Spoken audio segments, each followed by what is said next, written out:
The Blast from Our Past Network. Hi, all. Well, this is the composer, Richard Band. You might have heard music from a few of my films like Reanimator and From Beyond and TerraVision. But right now, you're listening to Podcasting After Dark, a killer show. Lock your doors, close your windows, turn out your lights, for chills and thrills await you. It's time for Podcasting After Dark with your hosts, Corey Stevenson and Zach Schaefer. Stay with a friend, say your prayers as grisly ghouls close in to seal your doom. Tonight's episode, Intruder, starring Elizabeth Cox, Dan Hicks, and David Byrnes. Here comes old Zach and Corey walking down the street with the podcast in one hand and a severed head in the other. Now run! What's up, everybody? Welcome to another episode of Podcasting After Dark. I am one half of the pad team, Corey, aka Sleazy C. Joined with me as always is Zach, the total snackage Schaefer. And tonight, we are talking Intruder, 1989. Now, this episode, like our Monster Squad episode, was recommended to us, was chosen by Crystal on our Patreon page. So thank you so much, Crystal, for supporting the show, for signing up to the highest tier that we have, and for suggesting two very different movies for us to review. Before we get into any connection that we have with Intruder, Zach, how's it going, my man? Well, based on the movie we just watched, I'm pondering whether or not I should grow a mullet out, because I think everybody in this movie had a mullet to some extent, except for one dude or two dudes, the older ones. I'm doing good. And to Crystal.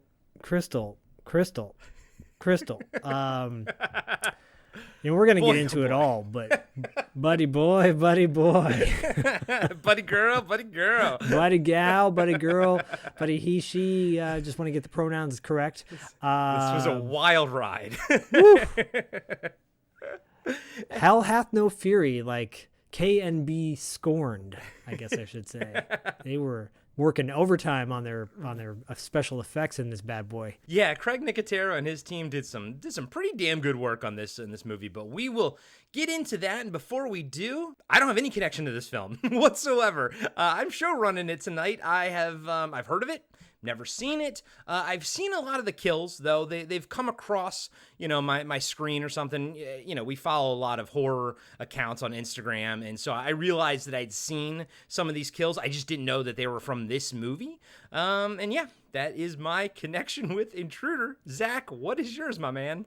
I have a loose connection to it. I remember seeing it at the video store often. The box with Elizabeth Cox and like some shadow figure in the background. That's the poster or the box art I remember the most. I remember seeing pictures of it in Gore Zone, I think, and being really freaked out by it. And I was going through this weird phase of like low budget indie, really low budget horror films kind of really creep me out, like in a depressing way, where I'm like, oh, I don't know if I want to see this. Where you can like see the dark circles under the actor's eyes, and it's not meant. You're not meant to see the dark circles under their eyes. I don't know. I think I passed over this one often. Now I know why. No, I'm kidding. I can appreciate, and I'm looking forward to digging into it. Yeah, so I have very minimal connection to it. I will say immediately I was like, okay, this movie can easily be remade, and it's set in a Costco, and it should be called Inventory Night. Oh, yeah. And because for anyone that's ever worked a retail job in a mass place like a grocery store or Tower Records, from personally speaking, they either shut down early, or you pull a night shift where you got to do inventory, where you're basically counting everything all night, and it takes all night. You're working all night. So yeah. how awesome would that be if they set this in a Costco with doing inventory? And Costco's so massive, it would make much more sense than a grocery store. Yeah. No, I think this would be ripe for a remake. I think, the theme, the setup is totally applicable to now. And, I'm sure you could even throw in probably some solid, social commentary in there as well. But yeah, man, I want to just really quick address the dark circles under everybody's eyes, potentially. I know you weren't necessarily referencing this movie, but in general, this movie, though, was shot over the course of like a few weeks. Of course, all during the nights. Of course, they are all, and we all know as fans of film and hearing enough people talk, night shoots are the hardest because you have to reacclimate your schedule and everything and your circadian rhythms and all that kind of stuff. And they filmed it entirely using what a film term is called short ends.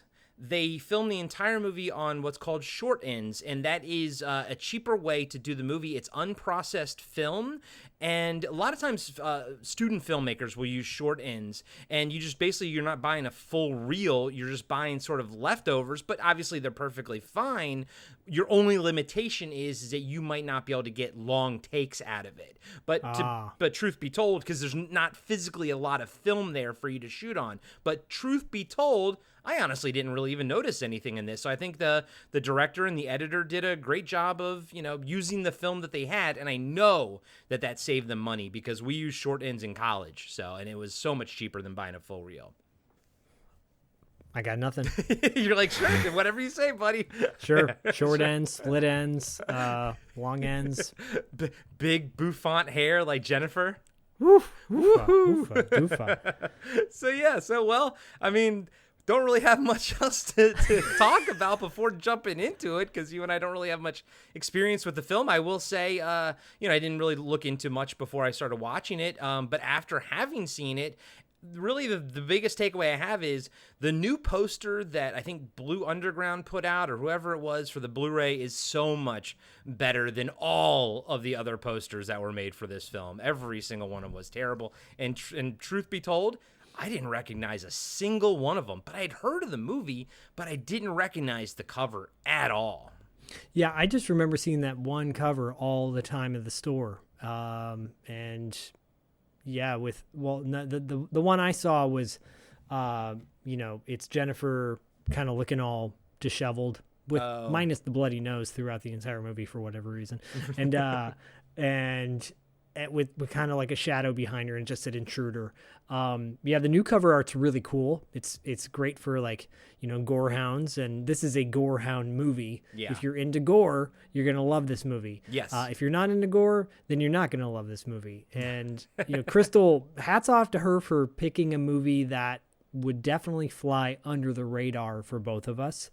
So that being said, kudos to you, Crystal, for dropping this one on us. I'm glad we watched it. I'm glad it's free. I'm glad we watched it on Tubi. Good old Tubi to the rescue. And I've never watched a full movie on Tubi, so I didn't realize that they had commercials throughout. And I'm like, oh, there's a commercial. I can just fast forward. I can't fast forward. Yeah.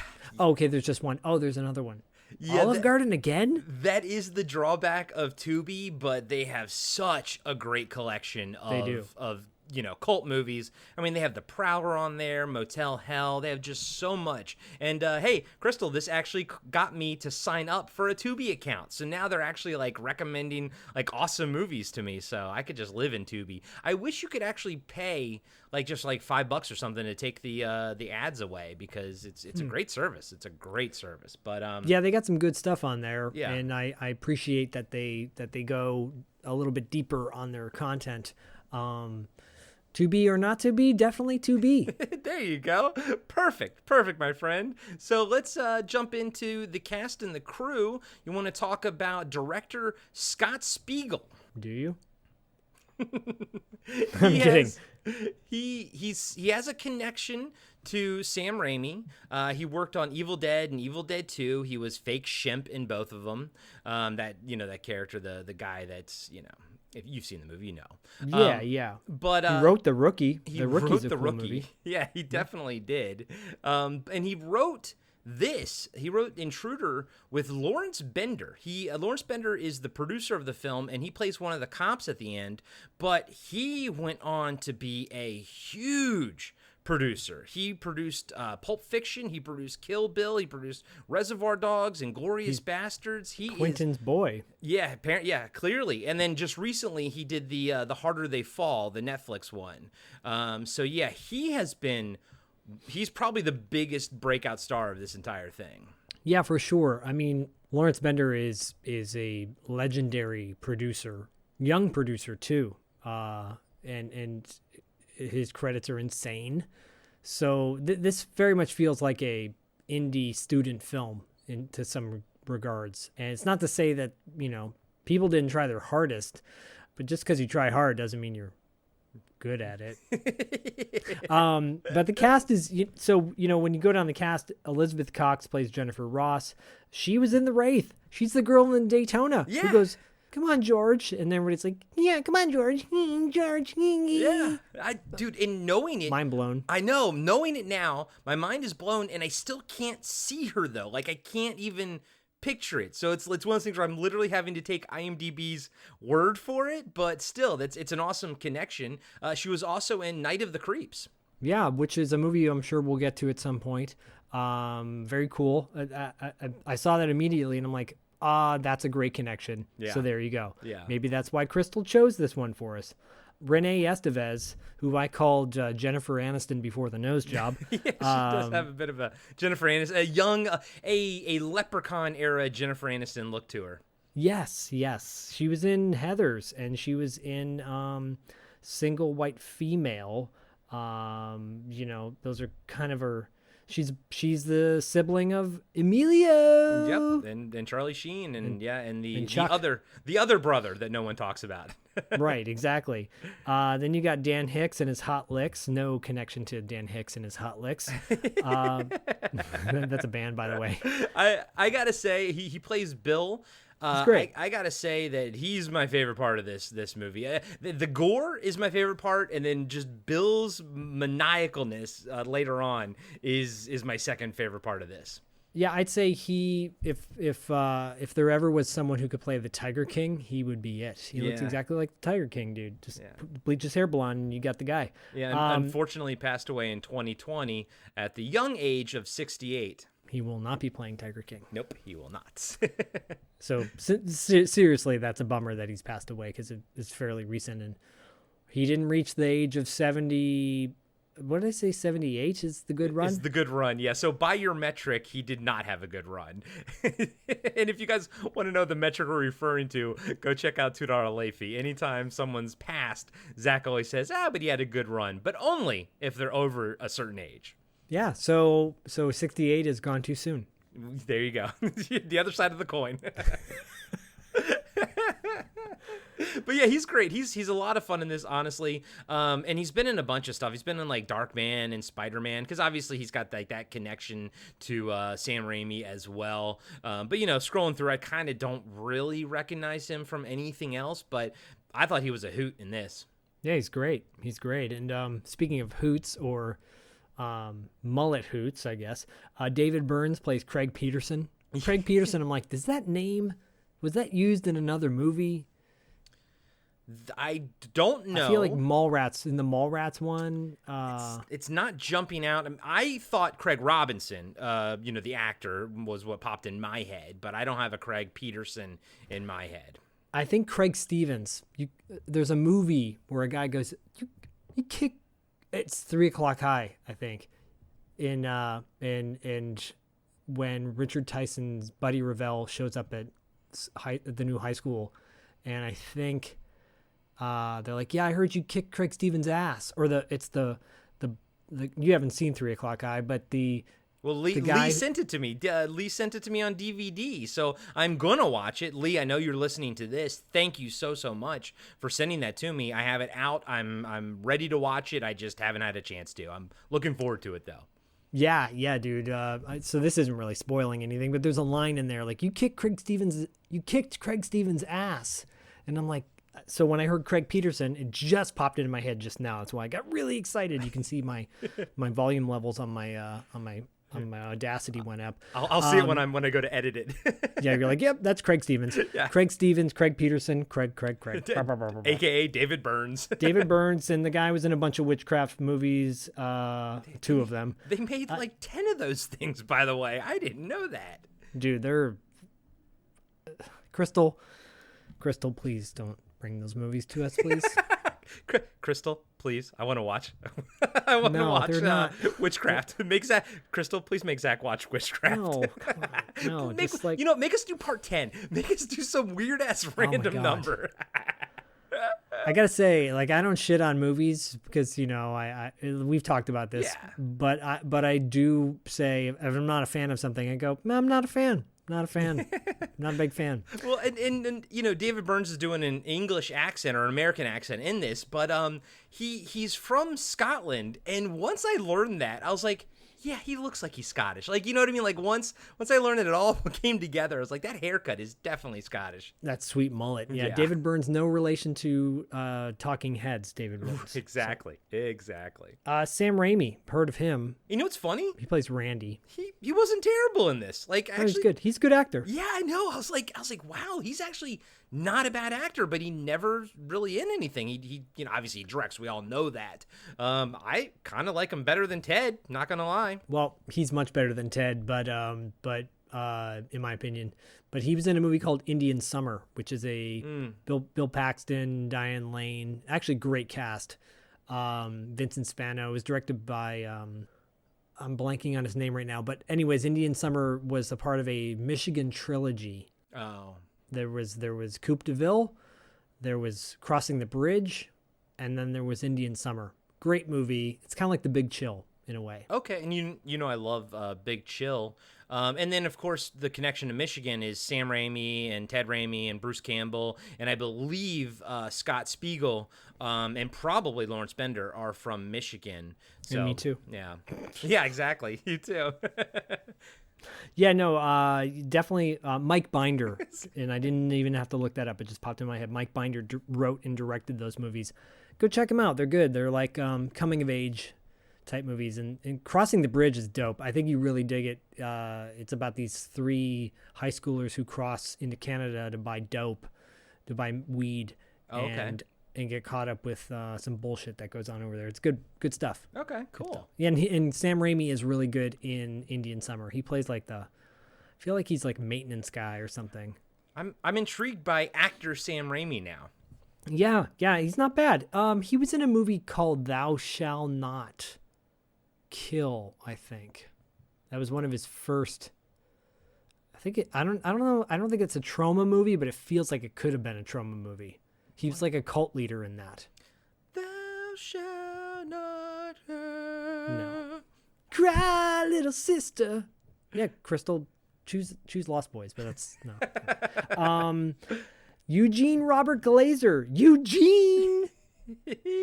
Danny. He plays Danny, and he's probably the biggest name in this.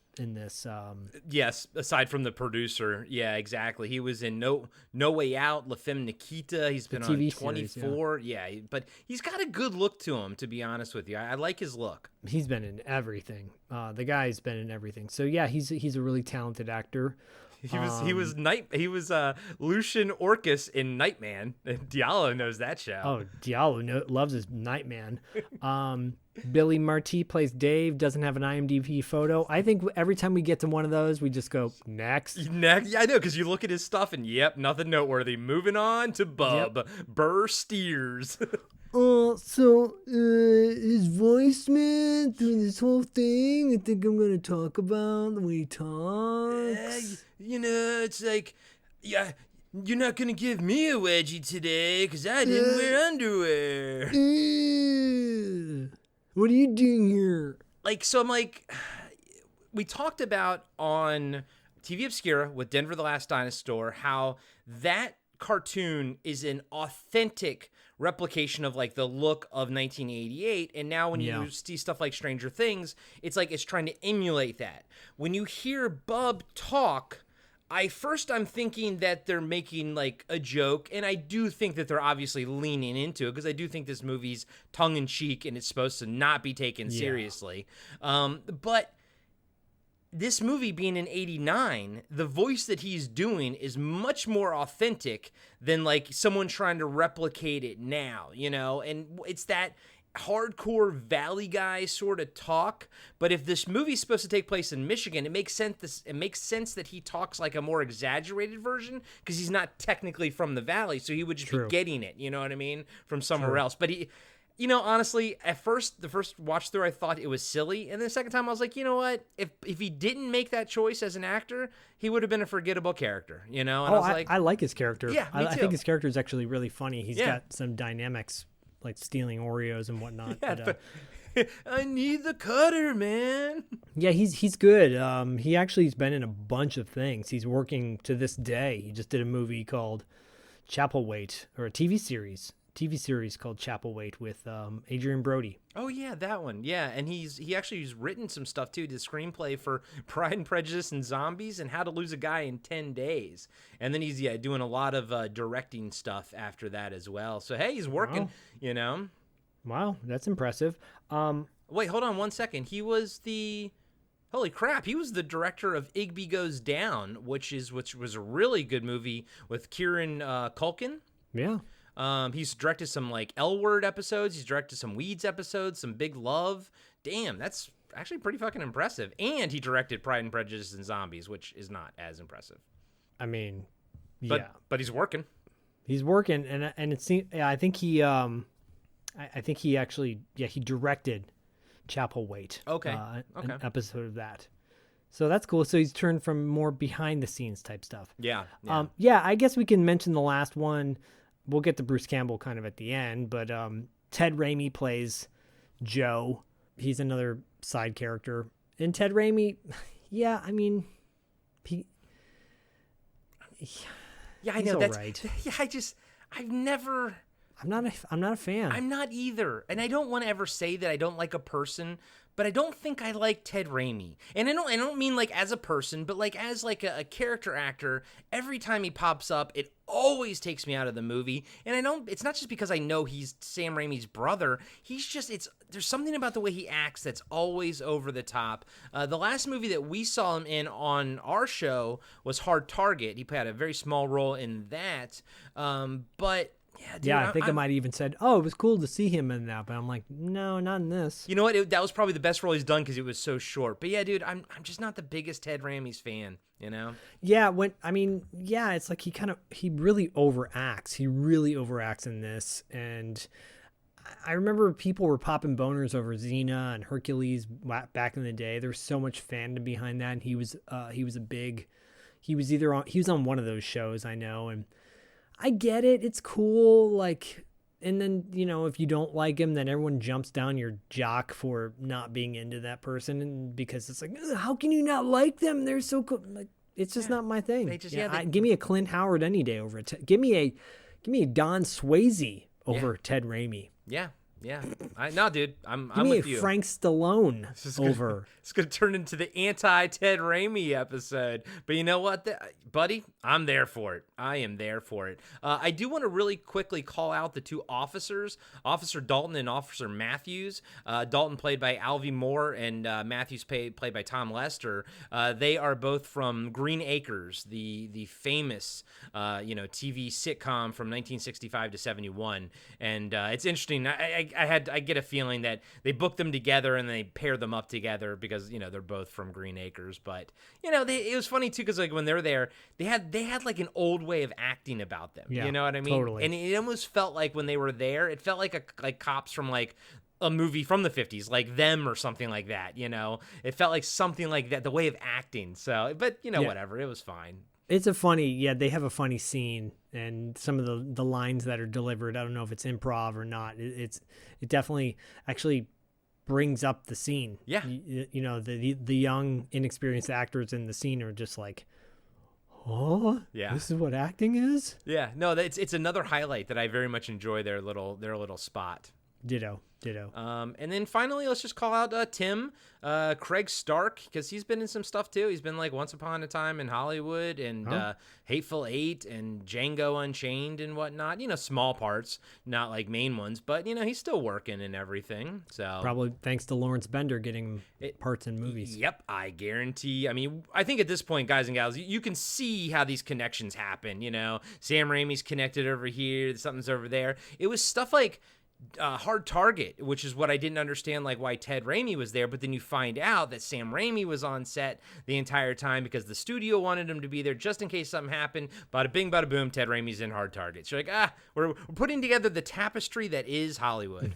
And that's cool, giving him a job, but oy vey, give me a Ramon Estevez over any day. There you go.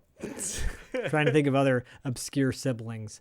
Give me a Mike Norris over a Chuck. Is there a Mike Norris? There is. Jesus. He was in Deadly Game, I think. I think it's Mike Norris. And then there's so many like twins too, like Linda Give me Hamilton, a Jeremy London Yeah, over a Jason London. Yep, the Jeremy and Jason Londons, the guy in Buffy. Remember the kid in the one of her friends. What was the main guy? Did you ever watch Buffy? I did, but that was another one where like people were like, oh, it's so good. I'm like, it's not that great. I mean, it's good, but it's like, don't get all popping boners over it. Like, come on, people. And then if you don't like it, they're like, what's wrong with you? Yeah, Nicholas Brandon, who played Xander, he also has a twin as well. And he's kind of like a Ted Raimi looking.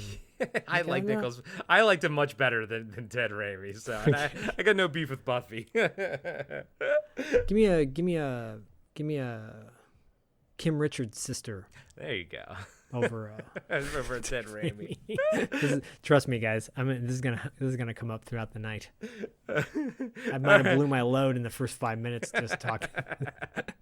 Don Swayze. People are like, Don Swayze reference? Sweet.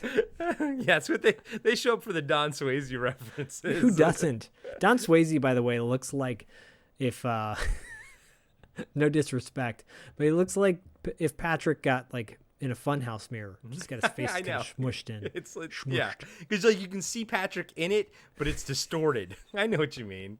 You said it though. I didn't. Once, I didn't say it. Watch, we'll end up interviewing Don Swayze and be like, "You are such a good-looking dude." Yeah, no, I won't do that. Good thing he'll never listen. He'll never think to listen to our Intruder episode. No. Hey, I heard that Intruder episode before I came on your show. Oh, really? You can go fuck yourself. Click. Hello? I hope that happens to us at least once in our life. I hope not. Says, go fuck yourself. And we record the whole thing, and here's the interview, 1 minute long. Enjoy, everybody. Enjoy Don Swayze. You can go fuck yourself. Click. You've just been listening to Don Swayze After Dark. There you go. All right, man. You want to get into Intruder, a.k.a. Bill's Wacky Night? I'm ready to be intruded by Intruder. Thanks, Crystal. Thanks, Crystal, for intruding us. Good evening, Walnut Lake shoppers. It's closing time. The store will be closing in 15 minutes. But the night crew still has work to do. Oh my god, we're gonna get in so much trouble. Because there's one last customer who isn't satisfied. No, this creep keeps calling her. He's driving us nuts. Leave me alone. He wants to slash their prices. Who's there? He wants to cut their inventory. You're crazy. In fact, he wants to chop until they all drop. I saw him kill Linda. And now he's turning their retail store There's gonna be one more killing here tonight. into a wholesale slaughterhouse.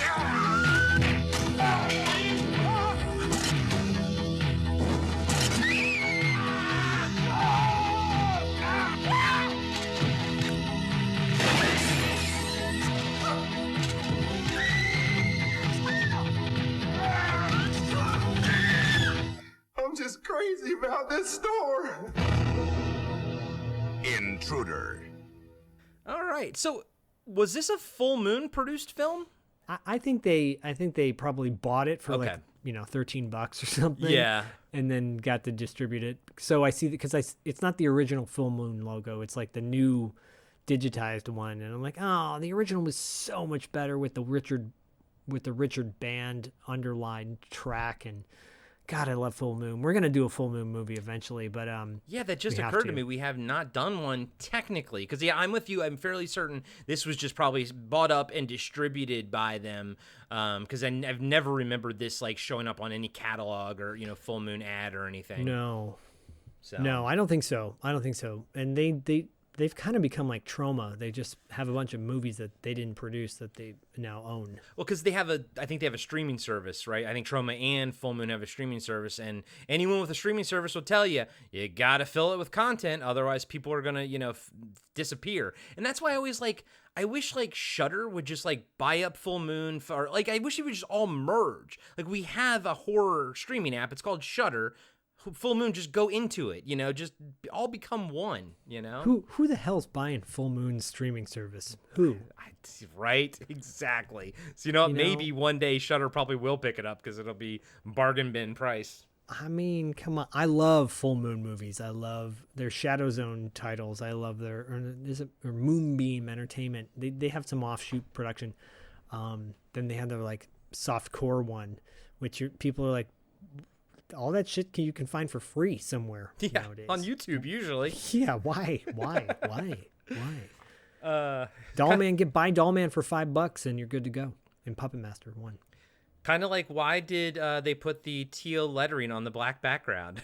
Why did they do that? And why did those credits take 7 minutes, I think? Yeah, the opening credits are pretty lackluster. Not the worst we've seen. Not split second. Don't get me wrong. I think it's worse than Split Second. No, because at least the Intruder title card was centered, unlike Split Second. The title card looks good, but you're looking at a full moon with nothing else behind it. Maybe that's why Full Moon bought it. They were like, well, this movie has a full moon in it. We might as well just buy it for $13. Oh, man. I would have loved to have seen some little puppets walking around the grocery store being like, Ted Raimi dead. Don Swayze lives. Oh, my God. We go back in time and create that new timeline, essentially. Oh, my God. Frank Stallone's there. Jesus Christ, everything gets swapped. Everything else is fine, but like those two actors get swapped. Yes. After the credits, the camera pans down from the moon onto the Walnut Lake Market grocery store. Now, this was filmed in California, but where the writer, which I think Scott Spiegel, worked at Walnut Lake in Michigan. So I think it was an homage to that, essentially. That's cool. Inside, we see customers shopping, and we hear an announcement over the intercom that the store will be closing in 15 minutes. At the register, we see Jennifer and Linda ringing up customers and gossiping about boys. Jennifer's ringing an old man up. The old man that she's helping check out asks if he's interrupting anything, but she says no and hands him like his bag of groceries, which immediately rips and falls on the bottom on the ground. He's funny, by the way. That guy, he was hilarious. His little mumbling side notes that he's doing through that whole scene are really funny. The older actors in this movie are the better actors in this movie. Yes, agreed. And I think they pulled them all from out of work 50s actors, essentially. Yeah. She helps the old man collect his things and tells Linda she's going to collect carts in the parking lot. Real quick, I can't remember what part I saw it, but I sent Zach a picture. Man, there was a sweet rack of battle beasts hanging right by the register, and that just took me back to being fucking 10 years old. I never saw battle beasts in a grocery store. If I did, I would have lost my shit. That would have been so cool. They were on a carded 2-pack. Is that, I do think that's how they came, right? Like on a carded 2-pack. Not all of them, like but they did, yeah. I remember not all of them did, but they did do that. There was that big craze for a while. Mask did that. Dino Riders from Tycho, they did that. And Air Raiders did that, where basically they filled out, you could fill out your ranks with like the smaller figures and stuff. And then Muscles, remember Muscles came in the plastic trash can, I think. Muscles They came in a trash can and they came in a pack of 5. Okay. Yeah, but They came in like a pack, the can of 10, pack of 5. dude, I Remember loved Battle Starcom? Beasts. Yeah, I remember Starcom. Yeah, I think we Starcom? talked about. I think we talked about all of these in the very first year. I think you brought Starcom to the obscure 80s toy lines episode that we did in year 1. Year 2, we did the obscure video games, and we're gonna have to do something. But in year 3 this year, but this summer usually. But both of those episodes are did huge numbers for us. People really enjoyed those. People love their top 5s, but yeah, Battle Beasts are great. It's such a cool concept. They're expensive now if you try to find them on eBay. I love them. I loved them as a kid. I don't have any of them, but I really enjoyed them. I loved anything you could sneak in your pocket because you weren't supposed to bring toys to school. Yep. And if you had something in your pocket that's like when Indian in the Cupboard came out. I was like, oh, totally. I would do that. Bring my little figure to school, especially if he was alive. Of course. Put it in my pocket. I haven't played with my dingus. So, yeah. So the banter between the two, coworkers is like, hoofa doofa. It's brutal, in a laughable way. Because the minute they start talking, you're like, "Ooh, this movie's gonna be rough." Crystal, yeah. The dialogue is not the strongest, but yet again, the old man crushes his dialogue. Yes, the supporting actors are actually really entertaining. Yeah, agreed. As Jennifer's gathering up carts outside, we see she's being watched by a creepy-looking guy. We later find out it's Craig. A cart comes rolling out of the shadows towards her, but when she looks up, no one is there. Jennifer takes the carts in through the door, and as the glass door closes, we see the reflection of the creepy guy in the door glass.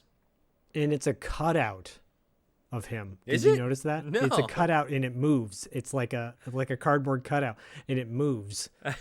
Like Oh my God. the wind catches it. And like, wait, what the fuck? Like when Bruce Lee died in Game of Death and they just did a cardboard cutout of him in scenes. And like, wait, what? Yeah, go back and watch that scene. Rewatch that. I will have If you to rewatch that. Watch it for free on Tubi. Tubi. Sponsor us, Tubi. Jennifer goes back to her register and helps one last customer. As he walks away, we see the creepy guy standing behind him in Jennifer's line. He says, "Long time no see." Jennifer says, "Craig?" Craig asks how come she's never returned his calls. Then he says, "I got a gimp hand from writing you letter after letter, just hoping you would write one back." Good old. I'm sure he got that gimp hand from writing letters. Got that gimp hand in prison from whacking it. Yep.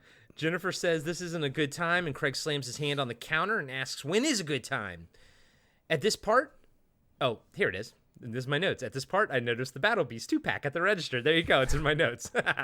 And side note to dudes listening to this, if you want to get back together with a girl you broke up with, this is not the best way to do that. This is ultimately, no, this is at first the worst way to do it, but then by the end might be the best. Because he saves her.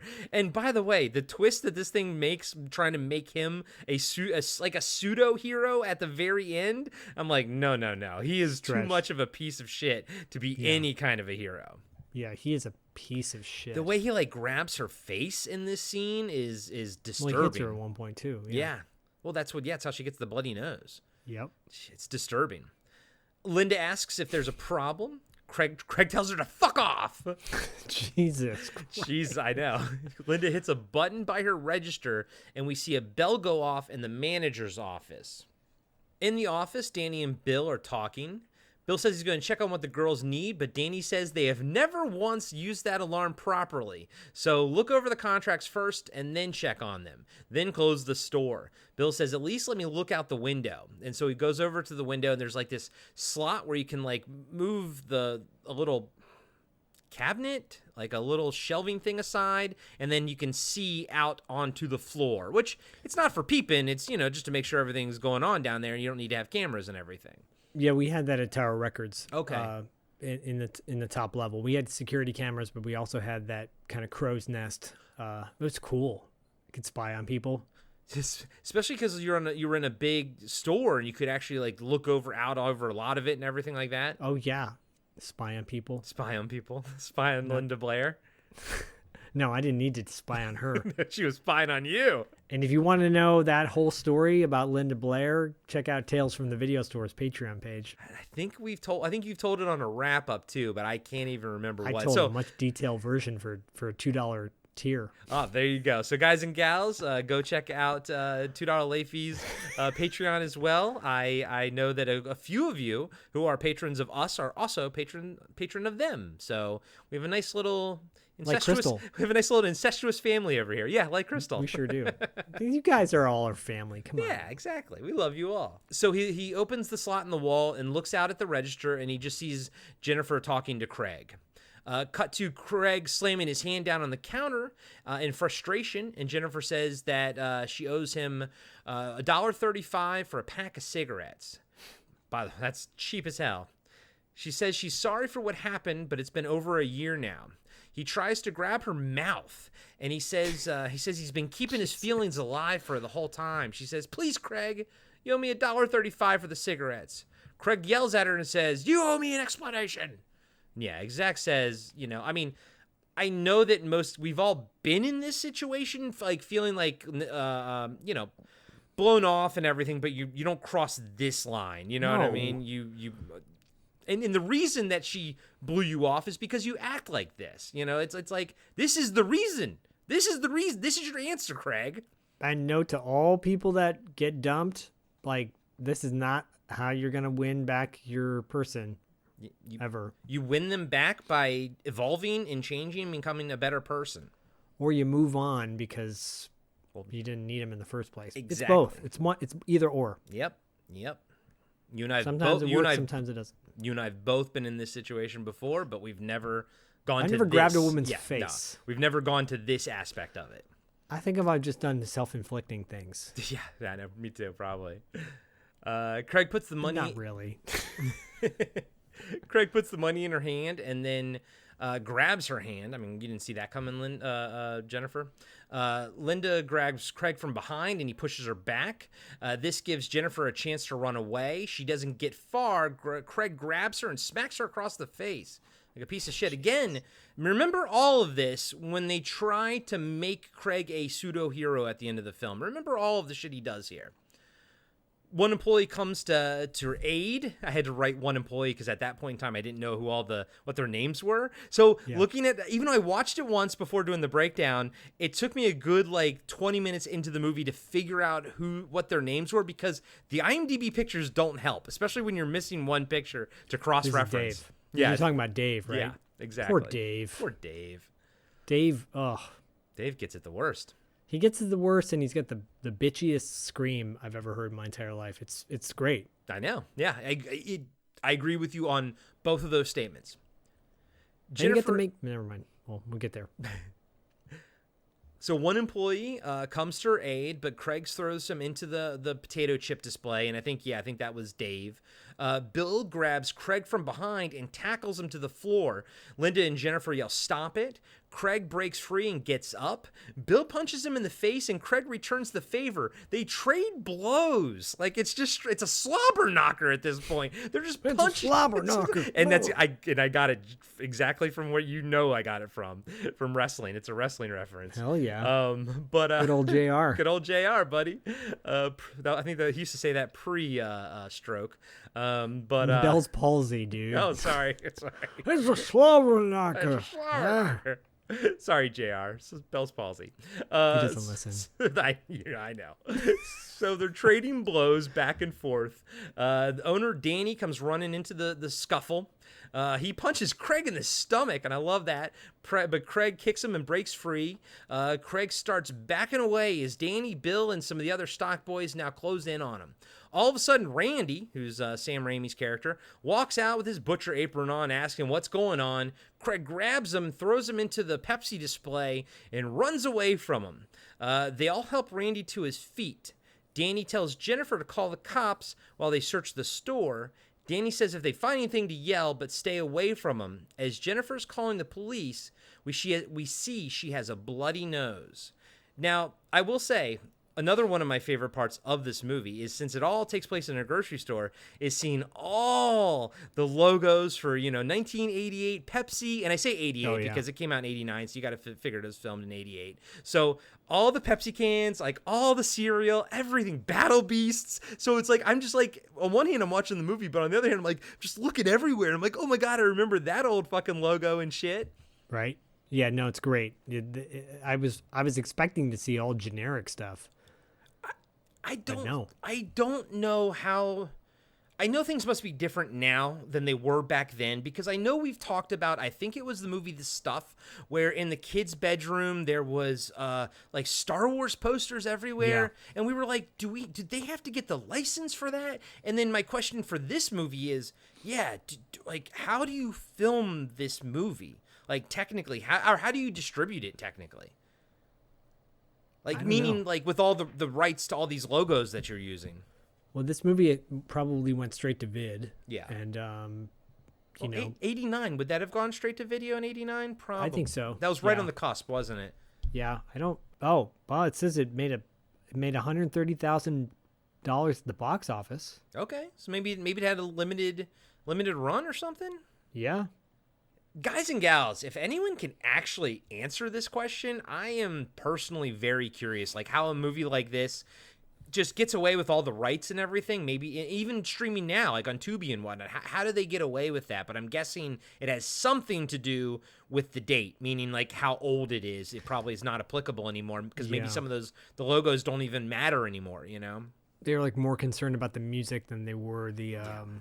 it makes sense. Yeah, and that's always the issue now, is the music. Whenever something doesn't come out on DVD or Blu-ray, it's because of the worst. The music. Yep, we talk about it all the time. We see Randy go back into the meat locker to investigate. He thinks he hears something, but it's nothing. We see someone checking the storage area. We see Danny check the bathroom. Oh, by the way, it came out limited release in January of 89. Okay. And then it came out on video in April of 89. Okay, then that tracks that this was filmed in 88. So, all the fashion and everything is 88. Yeah. Okay, cool. Well, that's good to know. Yeah. In the office, Bill lights up a cigarette and looks at Jennifer through the window, out the hidden window. At the register, the police put Jennifer on hold. In the back stock room, we see someone searching. I think it's Dave. Then Joe, Ted Raimi, comes sliding down a ramp and scares him. Dave says they're looking for Craig Peterson and says he fought him. And then Joe says he fought him back in high school. Dave says they just fought him in front of the store now to keep his eyes peeled. And then Joe's kind of like nervous. He's like, what, here now? We see Linda creeping down the drink aisle when all of a sudden a hand shoots out and grabs her and she screams.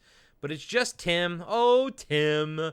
And this is when Bub comes up. Bub and Bill come running up. But I love how Bub's like, you're always doing this, Tim. You're always... Hey, man. What's going on, man? You know what it sounds like?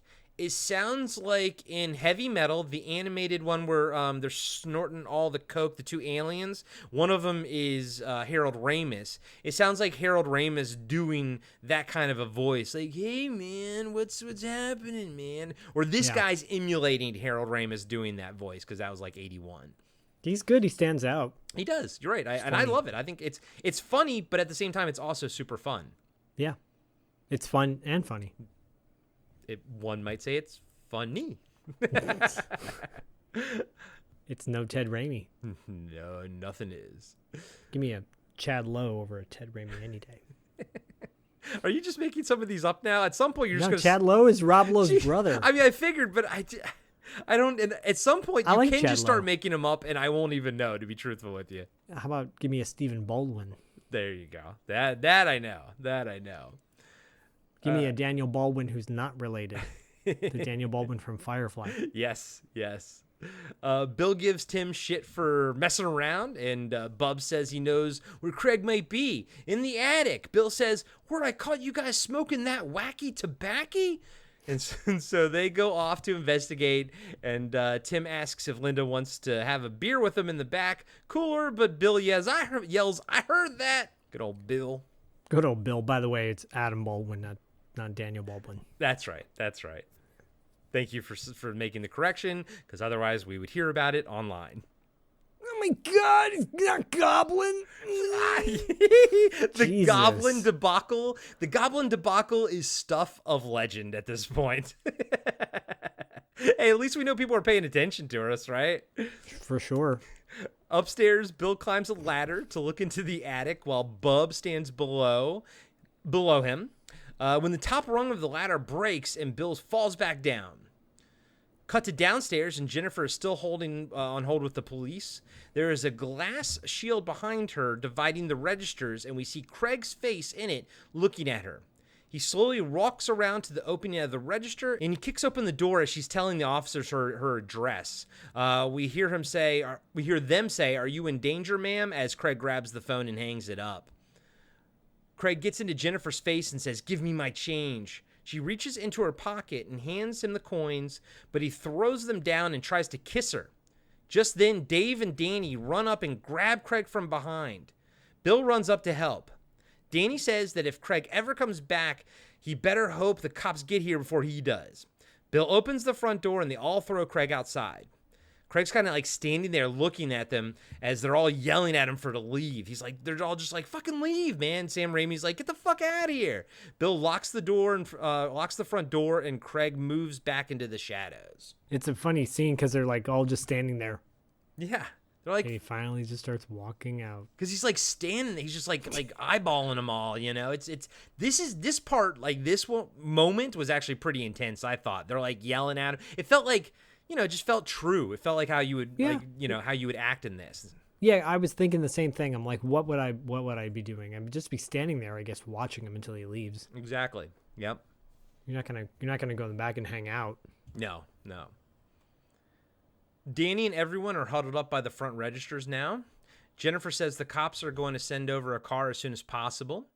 Bill says he and Danny want to congratulate everyone on how they handled the situation tonight. One of them asks if they'll get a raise, but Danny says, unfortunately, no. He wants them to mark everything in the store half off. He and Bill are selling the store. I will say that Crystal did bring up something. She goes, why mark everything in the store half off? Just when, you know, someone comes to the register, just look at the price and do it at the register. And I was like, oh yeah, that makes so much more sense than having this manpower here doing it. I feel like... Yeah, no, that's a good point. I can't dispute it.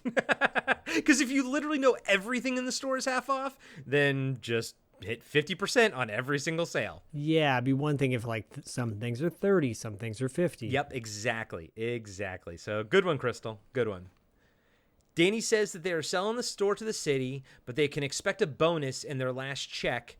And if anyone needs a recommendation, Bill and Danny will write a great one for them. Danny says that he's got to get back to the office and leaves everyone to sort of grumble and complain amongst themselves. Bill feels their pain, though. He says he doesn't want to sell the store. He's been there for over 10 years. The store is his life. He started as a butcher just like Randy and worked his way up to co-owner. It's his home away from home. Dave says if all that is true, why did Bill give in to Danny? Bill says he had to. Danny owns 51% of the company, and he owns 49%. That about sums it up. He'll miss the old place more than any of them will ever know. Bill then asks if anyone knows what they're supposed to do tonight. He's like, yeah, you guys know what you're supposed to do tonight. They say yes, and he says, good. Now I'm going to go take a fasty? I couldn't understand what he was saying, so I assume he just had to go pee, but I didn't understand what he was saying. Yeah, there was no subtitles on this, so I couldn't track it either. Yeah, then there's actually another piece of dialogue that I rewound like 4 times trying to figure out what Bill said. It's when he's holding the head at the very end, but I couldn't figure it out. Yeah, that's the drawback of Tubi. There's no subtitles, and I wanted them on this episode. Outside the market, we see from someone's POV as they're walking around the building, assuming it's Craig. Inside, Jennifer and Linda clean up the Pepsi display that was knocked over in the fight. Linda says it's going to be a pain changing all the price tags. Here you go. Well, don't change the price tag. Just hit 50% at the register. Jennifer looks bummed and asks if she knows anyone that needs a cashier. Then the phone rings and Linda says, "It's Opportunity calling right now." Jennifer answers the phone and it's Craig on the other line. She says that she called the police and then yells, "Leave me alone," and hangs up. She walks over to Linda as the phone rings again. She tells Linda to ignore it. Linda says, "That guy's a total creep. You really went out with him?" Jennifer said, "For about 2 months, a year ago." That was the last time she saw him. I mean, dude, 2 months, a year ago, and this guy's been fucking hooked. Well, not gonna lie, I've been there, done that. Yeah. So, No, I know. 2 months. 2 months gets you sprung on somebody. It's happened to me before. Yeah, I mean, you're right. It's happened to me too. Depends on who. Depends on what's what's the situation. Yeah, depends on the good, or what the situation is. Depends on all that stuff. I'm just saying. I'm just saying we're not total creeps. No, but yeah. Mm-hmm. So that was the last time she saw him. He's been in prison ever since. Then we see Craig standing outside by the front door. Now, did you notice that the cinematographer has a lot of fun in this movie? Yes, I did, and I actually took note of that. I'm like, I get you think a shot is cool. Doesn't mean you should take the shot. There's some awkward moments where I'm like, do you know that the camera is like seriously tilted at like a 35-degree angle right now? Like, what is going on? I've marked a couple of them here. When she says he was in prison, the camera moves over and looks at her through like a cart. So she's through like, like it's like, jail cell type of thing. Yeah, and then it kind of pans over it? a little bit for him standing there. But I'm like, all of it's like, it's so on the nose. Later, when someone, I think, gets hit in the head, I think it's when, I mark it down, but I'll just say it now. When Craig hits Bill in the head with the hammer, he falls over, cut to a sack of potatoes falling because, that's the term, like knocked him out like a sack of potatoes, essentially. Yes. So it's all like a metaphor, but it's so in your face. It's funny though. I think it's fun. I mean, it depends. Sometimes it's fun. Yeah. There are some tongue-in-cheek jokes which are really funny. Like some puns throughout towards the end when the kills happen. But like the scene where it's just a minute when Linda picks up the phone and she's talking to her boyfriend. Yes. We'll get to that. Yeah, no, we'll get to that because they had to create something to create that shot. Like, you know what I mean? They had to build something. Yeah. I would have rather they just spent more money on talent. Yeah, agreed. Well, yeah, we'll talk Than a about that trick in one. shot. We'll talk about that in 1 second. Linda asks what happened. Jennifer says they were at a bar when she told Craig she didn't want to see him anymore. The bouncer came over to tell Craig to settle down because he was starting a fight. When they pulled Craig off the guy, he was dead. Jennifer says it was an accident, she guesses. How do you know? It's either is or it isn't. Yeah, it's either he killed the guy on purpose or not. She's white trash. She's white trash too. Like they're both trashy. Yeah, of course. No, they're total Michigan trash. and Corey can say that for me because I'm from Michigan. That's right. They're total Townsend trash. There you go. Did you say Townsend? Yeah. Towson. Sorry. God damn it. Towson. I said Towson. Oh my God. I lost myself here. Okay. Crystal, you did this to us. You did this to us. You did this to all of us. You wanted it more than we did. Actually, it's true. She did want it more than we did. This movie. All of a sudden, no, I'm dying. I've been intruded. Let me drink some beer. Hold on. By the way, that was Damone from Fast Times at Ridgemont High. You wanted it more than I did. Yeah. That's a line from a movie. No, in case anyone's like, you guys are gross. No, I got it. I know Ridgemont High. I'm a fan of that movie. I haven't seen it in a long time, but I watched it a lot when I was younger, like early college and all that kind of stuff. Oh, so good. Still hold. It's a classic, and It is. Damone's great. Yeah. Damone is great. Yeah, no, it's Robert Romanus. I need to pick up that Blu-ray. I know there's a new one out. Oh, the Criterion. Yeah. I own it. Nice. Oh, nice. Speaking of, I just saw Criterion's going to put out a new copy of Miller's Crossing on Blu-ray. Did you know, fun fact, that's Matt Adler's favorite movie, Matt Adler of North Shore. No whom shit. I've interviewed. Wow. He said it on the interview that we did for $2 late fee on our YouTube channel. Do you have a YouTube channel now? Yeah, $2 late fee has a YouTube channel. with live content, with video content on there Nice. from Good our interviews we did. Good job, buddy. We're working on getting us on YouTube as well. Our pal over at Dead Alive Store on Instagram is helping us encode the videos and everything. So go check out his awesome artwork that he does. He creates like custom figures and everything. So for, you know, cool. for movies like He's one-offs. made us a few. Yeah, they're really neat. So go check out on Instagram. His handle is Dead Alive Store, and he puts out some awesome shit. And he's helping us get on YouTube as well, but get our full episodes and everything on there. So hopefully that'll be something that we can announce officially in like 2022 or something. No doubt. All of a sudden, Linda looks over by the door, but Craig is gone. She says it felt like someone was watching her. Then the phone rings again. Linda says if Craig is going to keep calling here, he's going to have to take some abuse. And she answers the phone with, "Look here, shithead." But it's her boyfriend, Teddy. Teddy. She says she'll tell him about, you know, her night when she gets home. There's this shot. This is the shot of her talking to Teddy. It's like the camera was looking up through the rotary dial of the phone, and they had to actually create like a glass effect, you know, to shoot through for them to do it. And it's interesting, maybe if this was a big budget movie, but you're like, you know, like maybe you could have taken the time and effort to make this and put it towards something else, you know? Yeah, like there's scenes later on where there's a POV through a bottle of wine or liquor or something. Yeah. And that's cool because it's like that's what you would see on the other end if you're looking at the person. No one's inside the phone looking out through the phone. Teddy's not in the phone, Linda. He's not in there. There's nothing in there. Yeah, I'm with you, buddy.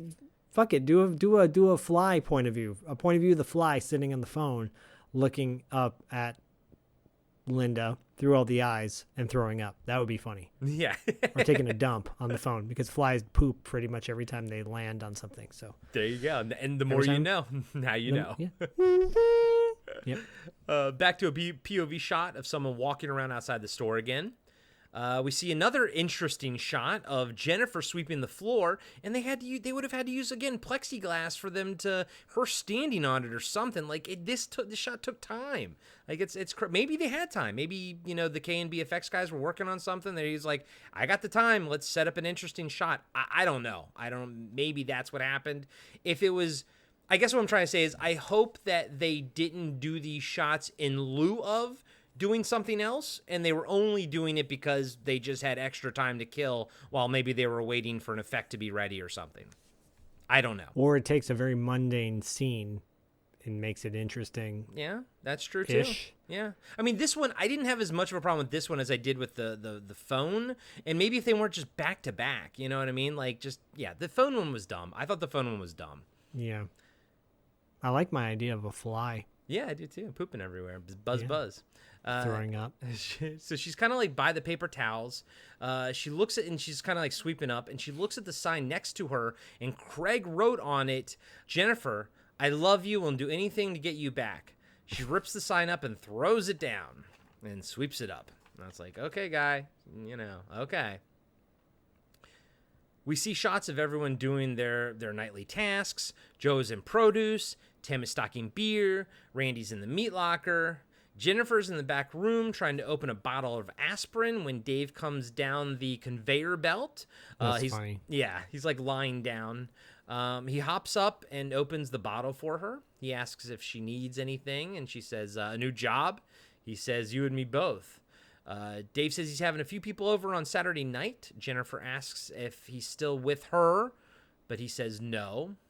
Then she says he says they should just blow everyone else off and just hang out the two of them on Saturday. Jennifer says she'd like that. Just then, Bill walks in and tells them to get back to work. Bill tells Dave to bring out the baked beans and pineapple to make a display. He'll call it the Fart Blossom Special. Har, har, har. Oh, Bill. Oh, Bill. They all laugh. And Dave takes the conveyor belt back up while Bill yells at him for riding it. He says, everyone here is ass backwards, except for you, Jennifer. He says he has a friend looking for a new cashier at his store, and will give Jennifer his number. Yeah, this is a moment where I thought Bill was going to be a creeper.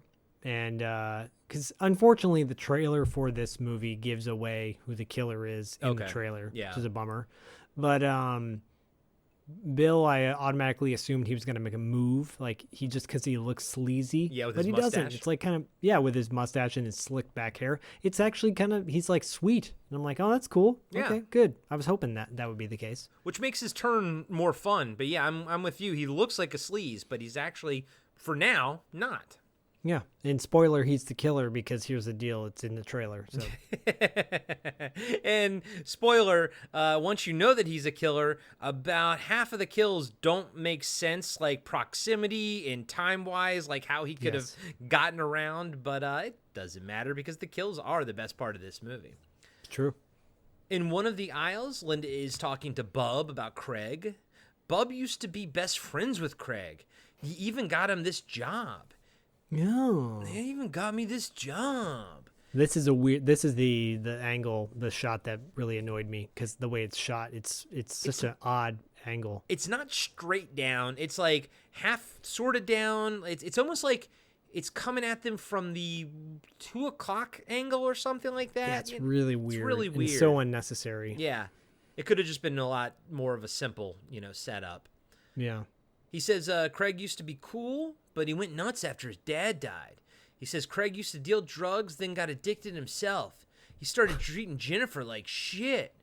Then Bub and Craig got into a fight, and if Bub's brother hadn't hit Craig with the blender, Craig would have killed him. She's like, and then this one, Linda's like, a blender? And he's like, a Hamilton Beach. Bill comes over the intercom and says, break time. Everyone is in the break room except Linda. She's shopping. And Danny, he's up in the office. They're all sort of at a table. Jennifer says the police haven't come yet. Dave says they're as slow as the firefighters are. Bill says he used to be a volunteer firefighter back in the day. They ask why he quit. He goes, was it too dangerous? Bill says no, it wasn't always fires. They also got called for accidents too. The last accident he worked would be enough for anyone to quit. Randy asks what happened. Bill said they got a call about an accident, so they all ride out to the scene, and they had to leave the station so fast that one of the guys, Parker, brought his hamburger with him. When they get to the scene, they find the corpse with its head missing. Parker walks down the street looking for it, and a few minutes later, as everyone's doing their job at the scene, all of a sudden Parker comes walking back up the road towards them, holding the head in his one hand and his hamburger in the other, and he's still eating the hamburger. Needless to say, everyone lost their cookies. All of a sudden, we hear banging at the door, and Bill goes running to investigate. Now, apparently this story was in Raising Arizona. Yeah, it's in the beginning when Nicolas Cage's character, H.I. McDonough, is in prison talking to M. Emmett Walsh. Okay.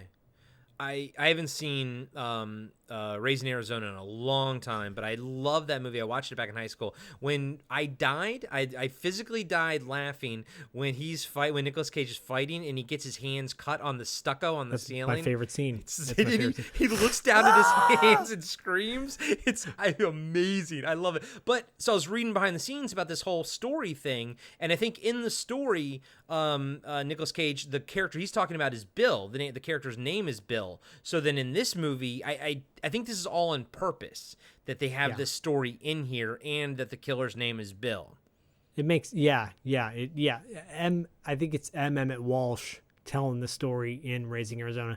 It's either when he's in prison or right after he gets out of prison. It's the job he's at or whatever. Yeah. And just Nicolas Cage is just sitting there like listening to it. And M. Emmett Walsh is classic.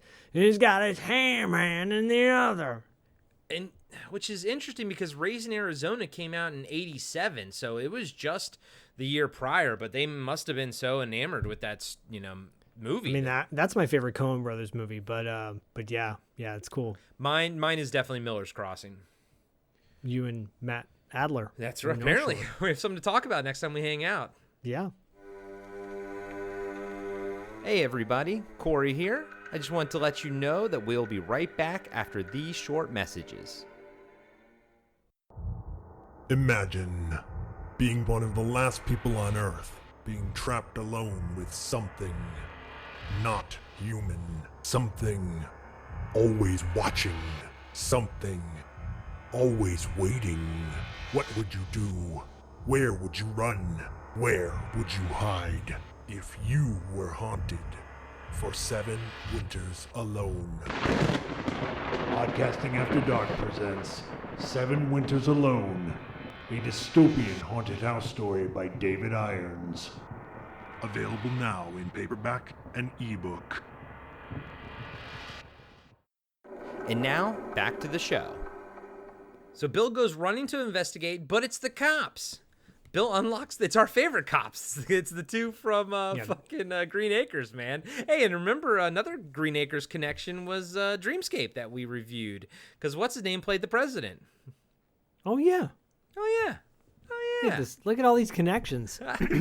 Thanks, Crystal. Yeah, thanks, Crystal. This is a good one. Now the onion is starting to get unraveled here. Crystal must have chosen this film specifically for those reasons, Dreamscape and The Wraith. I'm going to say that.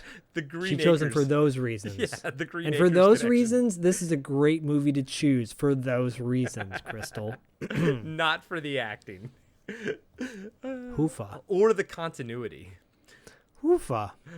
Bill introduces himself to the police and says Jennifer's the one that called. The cops ask if they had any more problems since they called. Jennifer says he called the store.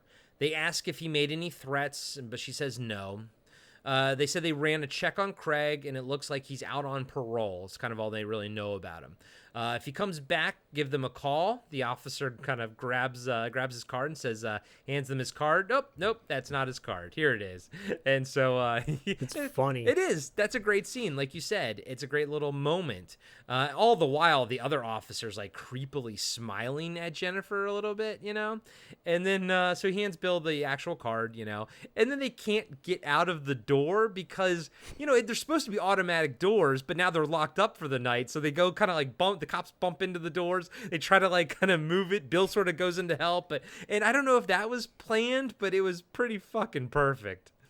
Yeah, they look like bumbling idiots from the moment they walk in the grocery store. It's really funny. They even kind of bump in, the one guy bumps into the door a little bit too when he walks in. It's funny, yeah. The cops leave and Bill locks the doors back up. Cut to Linda finishing her shopping. Jennifer's ringing her up. Linda asks if the cops caught Craig, and Jennifer says no. Linda then says that Teddy's waiting for her at home and hates it when she's late. What the fuck? The guys in this movie are fucking scumbags. She's sitting there shopping for her and Teddy, you know what I mean? And Teddy doesn't like it when I'm late. It's like, man, is this how guys were back then? Just pieces of shit? Well, yeah, I dated a lot of girls who like dumped me to go back to dudes like this. Yeah. And I'm not even joking. Like, and I'm like, what is up with that? Don't you want someone who treats you like kindly with respect and you know, all the good stuff? Nope. Wrong.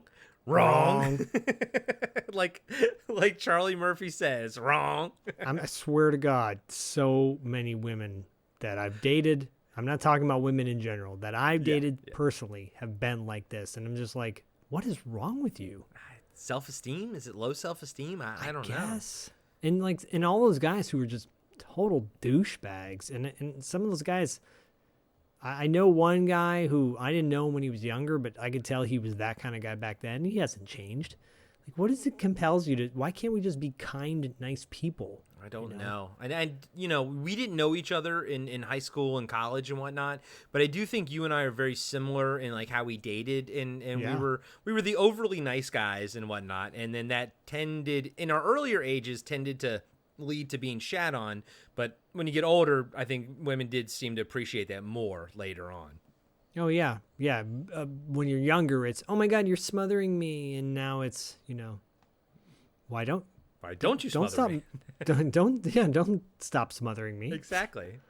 With the pillow on my face. What? and now it's, why are you smothering me? Oh! No, it's, No, I'm kidding. And it's us being smothered by our wives because they hate us. Kristen puts a pillow over my face at night and she's like, shh, stop breathing. It's okay. Stop breathing.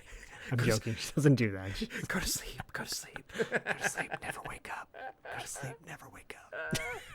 She doesn't do that to me. No. Crystal, you did this to me. Crystal, you did this to all We of wouldn't us. be having this discussion if it wasn't for you, Crystal. Outside, we see Linda walking. Oh, sorry. So Jennifer's nose starts bleeding again, and she goes into the bathroom to check on it. Outside, we see Linda walk to her car with her groceries. By the way, that bathroom is such in like such a dark alley in the place. You know. Oh, it's disgusting. Yeah. And the way she's she wipes the blood off of her chin, but not her nose. And yeah, it's all over the place. I've never seen someone not be able to clean blood. I think Greg Nicotero went a little crazy with the blood on her nose. Yeah, and if she's arguing with her boyfriend in a bar and not knowing if her boyfriend killed someone on accident or purpose, she's kind of a buffoon. she might be a little bit of a buffoon. Yeah. If you don't know how to clean blood off your nose, you might be a redneck. You might be a buffoon. You might be a buffoon. So outside, we see Linda walking to her car with her groceries for her and Teddy. But you better hurry up, Linda. You better hurry up. Jesus. Yeah. Teddy's waiting. So she thinks she hears something, and she asks who's there. No one replies, so she quickly puts her groceries in the trunk of her car. But when she shuts the trunk, we see someone standing there with a huge knife.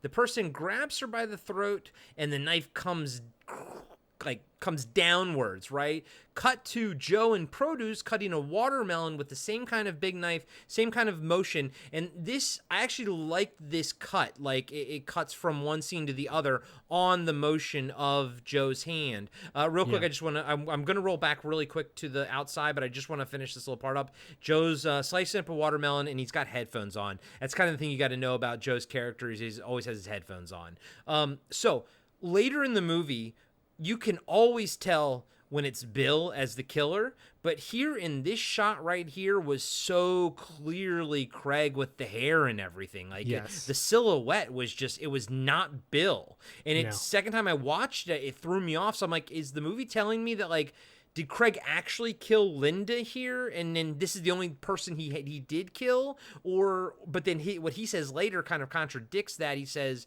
when he woke up, he saw, Bill killer. So I had a fun time with this movie, but one of my biggest gripes is once you learn who the killer is, a lot of this movie doesn't actually like make sense timeline wise and stuff when you try to put the pieces back together. Now, I don't think that that's a detriment to the film. I think it's a fun film. If you're going to watch it, you know what you're getting into, and this is not the thing you're supposed to really care about. But I'm just saying it's not one of those movies that's going to hold up story-wise under repeat viewing, you know? Or continuity. Continuity-wise, what I mean. Because I think it's supposed to be Bill, but it's the person clearly has a mullet, you know? I mean, it's just, it's not. So, again, we're here for the kills. We're not here for the continuity. Cut to Joe and we're produce. here for Crystal. Good point. In the office, Bill is asking Danny how they constantly lost money for the past 2 years. He asks, what is he supposed to do? Sit around and watch them bulldoze this place to the ground? Danny says as long as the check clears, he doesn't care. He tells Bill to sign the papers. Now he has a lot of work to do, so go downstairs and make sure those jokers aren't ripping us off blind. I mean, I would be concerned about that as well. Bill angrily signs the papers and slams the door on his way out, knocking over a picture of Danny and Bill, which Danny then throws in the trash. Oh, Jesus. So dramatic. But, so real quick, one thing also to note is that Danny has one of those Bill slip spikes on his desk. What are those things called? Do you know? Bill slip spikes. Right. You know what I'm talking about, guys and gals. Yeah. It's you put the receipts on it. You're supposed to slide it down, and then it goes all the way up. If you can take the receipts off of it or something. But it's just a fucking metal spike, so that'll come into play later. Just wanted to put that there. In the bathroom, Jennifer's cleaning the blood off of her nose and face, like you were saying. Cut to Bill putting cardboard boxes in the garbage compactor. When he hears a noise, he looks around and grabs a hammer, then goes to investigate the noise. Bill walks up to the back door of the building, and he sees the door handle slowly turn, but it's locked. Now, this is one of those moments I thought was cool for a second, freaky for a second, as he's standing there. There's no music, there's no nothing, and then the doorknob just slightly turns and jiggles. I always think it's freaky when you're on one side of the door and then, you know, the door handle kind of jiggles like that, but then the camera starts rotating on, so the camera's facing Bill, so it's kind of like the door handle's point of view, and then the camera starts rotating in the direction that the handle would be turning, and then it kind of shoots back, you know. I was like, damn it. It was such a good scene to begin with. You threw it off with that funky camera shot. Totally agree. It would have been 10 times better if they just left it as is. Yep. In the bathroom, Jennifer's still cleaning herself up. And we can see a shape of a figure in the window behind her. She doesn't sort of notice, though. Outside, Bill's looking around by the back door, and he catches Craig peeking in through the bathroom window. They start fighting to kind of fall to the ground, but Craig gets a hold of Bill's hammer and hits him in the head with it. Now, I thought this was a good moment because it would track if the hammer made him a little cuckoo, and that's what caused him to start killing people. So that, on my second watch through, that was my takeaway. That the blow to the head made Bill go cuckoo. So that was so I'm watching it, tracking, that is my sort of takeaway. But then you get to the conversation with Craig at the end of the movie where he says that Bill knocked him out and he knocked him out with the hammer and kept him alive to kind of frame him. And he woke up seeing Linda getting killed. That doesn't track at all. So two things, or one of two things are happening. Either the character of Craig is lying to us or the film is lying to us. And that is what I'm not sure about. But what I like better is what you and I think, which is that Bill kind of got his marbles knocked loose when he got hit in the head. That's what I think. Yeah, and I would prefer that Craig killed Linda. Yeah, me too. I think that makes more sense to me. Out of like anger. So I think he was just lying. Craig's lying at the end then to make himself look better. And then he's lying at the end. Yep. Okay. All right. You know what? Crystal, verify this for us. Thank you. Cut to Joe in produce dropping a sack of potatoes on the ground, and that's what I was referring to, you know. And that I actually thought was funny because I was like, okay, you know, it's like a sack of shit, sack of potatoes. Like, okay, he hit the ground like a sack of shit. I was like, I liked it. But, you know, whatever. Joe has his headphones on. Jennifer leaves the bathroom and walks into the storage area to get cleaning supplies. We see someone watching her from a POV shot, and we hear them breathing. We see Tim in the cooler drinking a beer, actually drinking like 6 beers. Yep. He's stealing them. He's robbing them blind. They're going out of business. Just found out he's lost his job. I mean, I don't blame him, right? Mm-mm. Here we are drinking beers while we're working. This is our job, so, you know. We all should be able to indulge a little while we're working. Except for cops. Unless you're a cop, then not that. Oh yeah. Oh, in a heart surgeon. Yeah. Although I think a lot of times they probably are the ones that are a little tipsy. And a plastic surgeon. If Doctor Strange has taught us anything. And a dentist. So there's actually probably a lot of professions that we don't want anyone to be sort of tipsy and drunk at. And the person that is in charge of the nuclear weapons. Exactly. Unless they're a vampire, like in the Monsters episode. True. Oh, God. That was a great episode. That was. Go check out TV Obscura if you don't know what we're talking about. Yeah, that's a great episode. In the office, Danny is pouring himself a scotch into a red Solo cup because he's classy like that. As the doorknob behind him sort of begins to turn, Danny puts the scotch bottle back in front of the camera, and then we see 2 hands reach out and start strangling him from behind. Now, this camera shot I don't mind because it kind of obscures who the killer is, you know, and I think that's the point of it.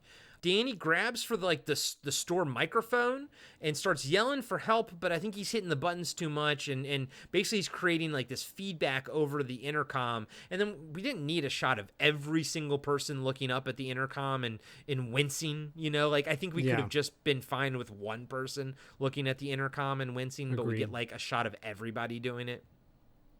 That's why this movie's 87 minutes long. Yeah, you could trim a little bit and bring this down to a cool like hour and 20 minutes maybe, Hour 20, 80 minutes is good with me. Yep, would have been A-okay. And thank you, Crystal, by the way, for choosing yet again another movie that's less than 90 minutes. Yeah. Beautiful.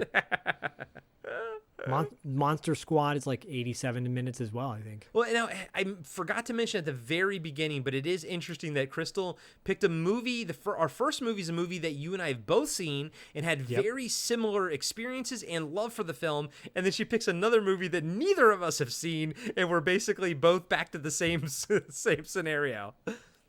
Pretty much. I'm wondering if she will be surprised that neither of us have seen this. Yeah, Zach, of course you've seen this. I assume that you had, of course.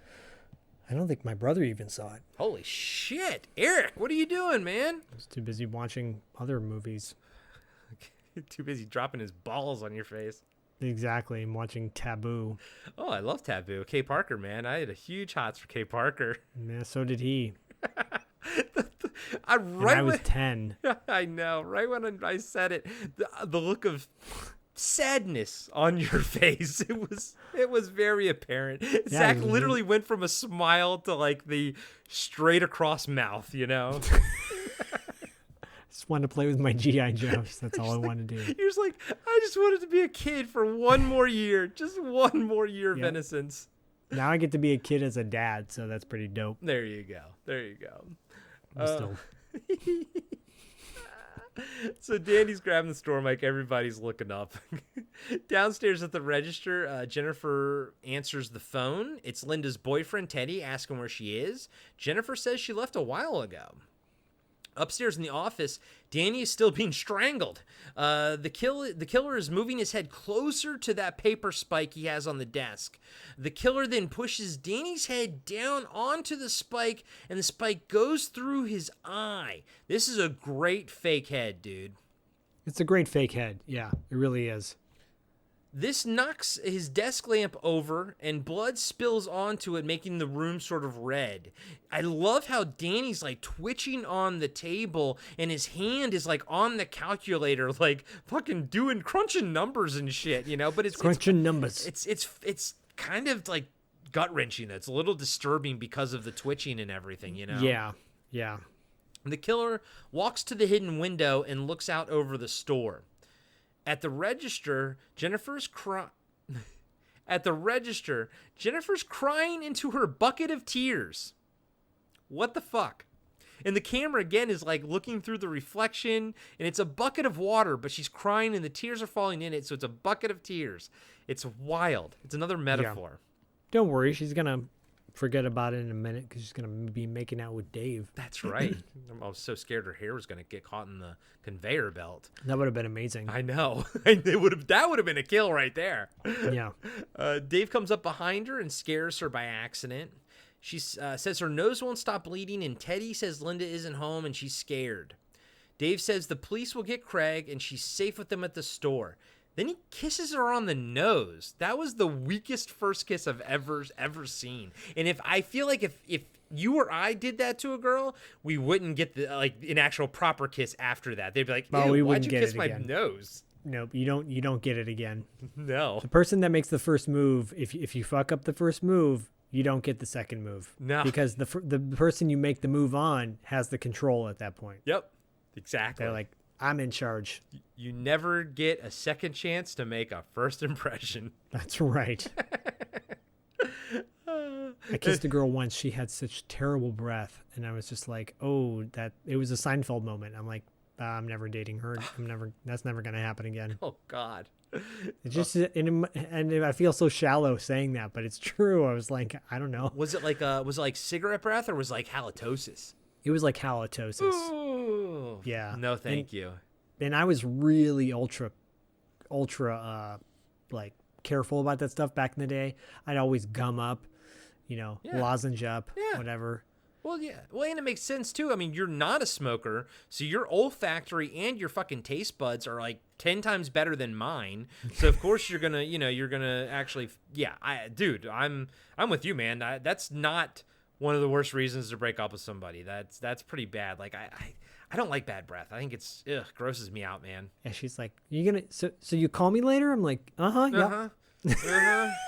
I didn't. And of course, I'm a dick. Like anything, Zach and I sit here and, we lament all the horrible dates that we went on and how we were kind of, whatever, discarded by some people. But you know what? We're probably the villains of somebody else's story, too.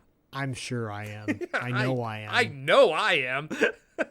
Yeah. I mean, I consider everything that I've done, quote unquote, that was bad back in the day, not nearly as bad, as not that big of a deal. But I'm sure in other people's opinion, I was a dick. I was an asshole. And, sure. And okay. You know what? You probably were, but that doesn't make you a bad person. No. Craig's a bad person. Craig. All right, so they kiss for real because I guess Dave's really good looking like that. I mean, he's not unattractive. He's a hunky dude. But yeah, he's hunky. He's a hunky dude. Yeah. I was expecting more of a fight from him later, but okay, we'll get to that. I know. He's a little bitch. He is. Sorry. I know. He actually is a little bitch. He dies screaming like a bitch. He's the biggest bitch out of all the hunky boys. I know. I know. You're not wrong. We see Tim spying on them from the back in the cooler area. Yeah, looking like he's jerking off. He looks like he's jerking off. There was a shot of like his arm like moving. He's like, oh, Wow, this is great, guys. This is like Pornhub before Pornhub. Yeah, and this is when like Dave and Jennifer start sort of making out on the register, but like she lands she's like on the conveyor belt and he's on top of her, and literally the whole time I'm thinking, holy shit, her hair's gonna get caught in that conveyor belt right there. And they're going at it. Like, I'm like, wait, is there going to be a sex scene in the middle of this movie right now? I know. Ooh, she had some 80s pants on and some 80s shirt on, man. Oh, the 80s were, sometimes it was not that flattering as far as fashion goes. Nope. Then it's interesting. Then we see Tim outside of the cooler, but we have the same shot as his POV. But now we know it's the killer's POV, standing sort of where Tim was standing, essentially. And the killer hits a bottle, and Tim kind of looks back, but the killer moves, and Tim doesn't really see anybody and doesn't really, follow through with it or anything. Cut to Bub restocking the cereal aisle. Cut to Randy eating olives, and then there's an eye in the jar. Is that supposed to be Danny's eye? I guess so. It doesn't track because that would have been demolished by the spike.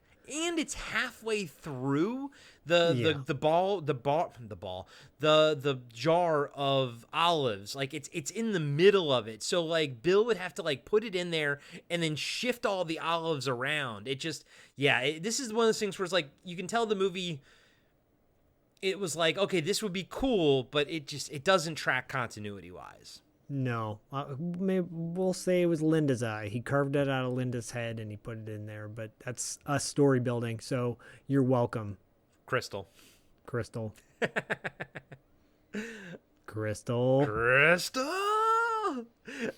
Randy then goes into the meat locker to grab something, and when he comes... By the way, sorry to cut you off, but the most disgusting looking meat locker. Meat lockers do not have blood. Meat does not have blood dripping off it, by the way. No, because it's supposed to, well, yeah, first off, it's cold. Fucking disgusting. But yeah, they're not like still bleeding animals back there. Yes. But yeah, it's a nasty, nasty meat locker. I wouldn't And everything's dark. It's really dark throughout this whole movie. Yeah. It's really creepy and gross. Like, I felt dirty.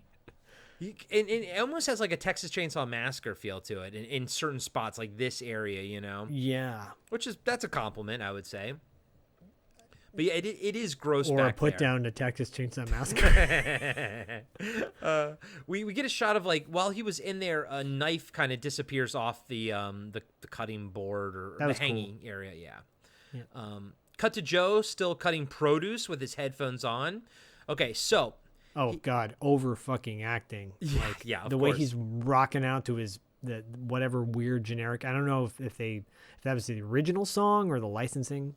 Who knows? But anyway, sorry. No, he's rocking out, and what he's doing is, so he's cutting with a butcher knife, but I mean, this is not how you cut with a butcher knife, but okay. So he's picking it up, slamming it down, picking it up, slamming it down, picking it up, slamming it down, and he's like cutting up a watermelon or something. But one of the times when he picks it up and you don't kind of know that the camera switched to another hand, and then the killer's hand comes down in the exact same motion, and it hits Joe in the back of the head with the butcher knife, kind of like,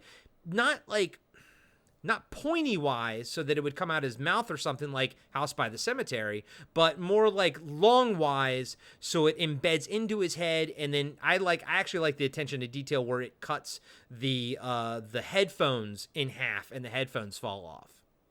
Yeah, no, it's a cool kill. I get why he's chopping the way he's chopping, because he's rocking out to his music and he's like dancing or whatever. I got that. I was like, okay, this is really over the top, but I get it. He's rocking out. And then, yeah, when it chops his headphones off, I was like, oh, that's a cool kill. Yeah. It's a cool kill.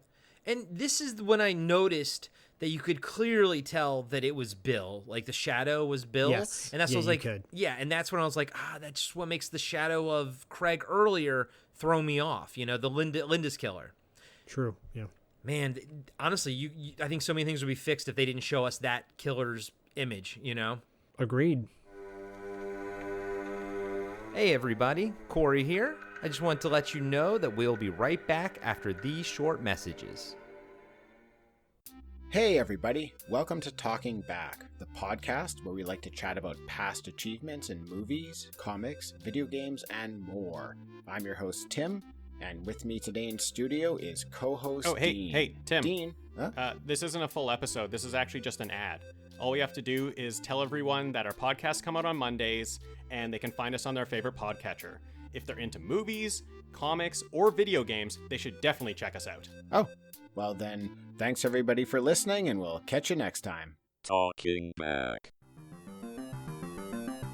Hello everybody, I'm Adam. I'm John. And every week we are giving you a blast from our past. We are the podcast that brings you full-on movie breakdowns, TV show reviews, album reviews, top 10s, and more, all from the things of our nostalgic past. So please join us every single week on the Blast from Our Past podcast. You can find us on Spotify, Stitcher, Apple Podcasts. However you listen to podcasts, you can find us, and we would love to have you take a trip with us to the land of nostalgia. And now, back to the show. Cut to Dave cutting open a box of detergent, and it goes everywhere. He goes like, I hate when that happens. Well, maybe you don't cut boxes so randomly. Dave, you get a pass because you're a hunk. Yeah, you're so dumb. You're so pretty and dumb. You little bitch scream. Jennifer's cleaning her register with like detergent, and this is when I was like, man, I would love to go back to the 80s. I think it would be a great time. But there's some things nowadays that are better, like the fact that we all have cell phones with, Google Maps in our pockets. None of us gets lost anymore, you know. But another thing that I do love is sanitized wipes, like, Clorox wipes. Like, yeah. I'm a clean freak, so we go through wipes like crazy because I wipe everything down. But they're just like, I can't imagine trying to clean with like a fucking bucket of bleach and water and a giant sponge. Yeah, no gloves, so her fingertips are going to be pink by the time she's done and no fingerprints probably because it's all melted off at this point. Jesus Christ. That's okay because, she's going to prison later anyways. This is true. Yeah, she's going to prison for life because, they won't do any forensics work to figure out that it was Bill. It's the 80s. Yeah, it's the 80s. They're going to take Bill's word for it. Dave is putting detergent back on the shelf, but it keeps falling over. It's Bub fucking with him. Bub then asks for Dave to throw his cutter over the aisle so he can borrow it. Thanks, Dave. Thanks, Dave. Back in the produce area, we see Joe's dead body getting dragged away. Randy walks up to Danny's office door and knocks on it, but gets no answer. The doorknob is broken off, I guess, at this point. There's no doorknob at all. Yeah. It's a hole. So, but we saw that there was a doorknob before during the kill scene. So I guess Bill took the door handle off, I guess. Sure. It's a continuity error. Yeah, chalk this one up to continuity error. He looks through the hole. Like there's also like a red light coming through the hole, you know. So he looks It's at that. from doesn't that really- the blood coming off the lens or whatever. So Bill's lamp. Yeah, lamp fell over and his blood fell into it. Make it, it's like that's fine. I didn't have a problem with that. But so we do see though, as he's looking through the hole, we see a shadow of a man come up behind him, but all of a sudden a ladder falls from a different direction onto him, and this causes the man to sort of move away. So it kind of saves Randy. And then Randy's like, "Oh, who put that there? Oh, that's right, I did." And this was Sam Raimi's worst acting. Was that line right there? But I laughed when. No, I did too, Got because me you can to tell laugh. he's a stoner, but he does do like the acting 101, like, that's right. He does the, that's right, that was me, I did that, you know? Yeah. He got to live a little bit longer than his brother. That's true. That is true. I feel bad if their mom watched this movie. Both of their sons getting killed. Oh my God. You guys chose to be in this film? Yeah, Mom, come on. I'm going to be a director someday, okay? Didn't you already make a movie? I did, Mom, come on. It's going to be a big deal. And then Mrs. Raimi looks at Crystal and she goes, "You chose this movie?" And then Ted's going, "Hey, Crystal, thanks for choosing this movie." And then Mrs. Raimi goes, "Shut up, Ted. You were the son I didn't want." Ted's like, and Ted goes, "I knew it. I knew it." Oh. He totally looks like the son nobody wanted. And then Sam's like, "Yeah. Oh. Yes. What's the new movie he's going to be making?" He's got tapped to do something. Yeah, no, he's doing something interesting, right? Like something Doctor Strange. Yeah, the new Doctor Strange. So we know fucking Ted Raimi's going to be in that one. My God. I know, right? Just fucking wait for it. Just fucking wait for it. Oh. He's no Ben Savage. Boy Meets World. Now that one I know. Although I never watched it. I was never a Boy Meets World fan. Oh, it's a great show. I love that show. Ryder Strong. I used Yeah. to hang out with that guy. Oh, really? Nice guy. Yeah, Nice. nice guy. Nice. Cool. Good. You're a cool guy. Look at you. You're a cool guy. I used to hang out. Ryder Strong. Name dropper. Meh. Crystal, you just got a Boy Meets World reference. How do you feel about that? She's gonna take her fucking money back. Is that how she feels about that? Come on. She's like, "Fuck your Boy Meets World." That was the last straw. In the cooler, Tim is pricing the beers. He's also pretending the price gun is a real gun, and he's doing the cha-cha-cha, Then the locker door opens. He yells to Bub to close the door, but no one responds. He sits up, he closes the door, then all of a sudden a hand with a knife comes out of the dark and stabs him in the stomach. The blade goes through him and punctures the beers behind him and kind of sticks him sort of standing against the beers, with beers exploding, shooting beer and blood everywhere. Again, it's fucking awesome because every kill in this movie is fucking awesome. It's cool. Yeah. And Greg Nicotero and his team. I mean, this is good shit right here. Cut to Bub in the garbage compactor room using the machine. He sees someone behind it and goes to investigate, thinking it's Tim fucking with him. "You really think you're gonna give old Bub a wedgie?" "I think not, 'cause I had the foresight not to wear any underwear." It's funny. It was pretty funny.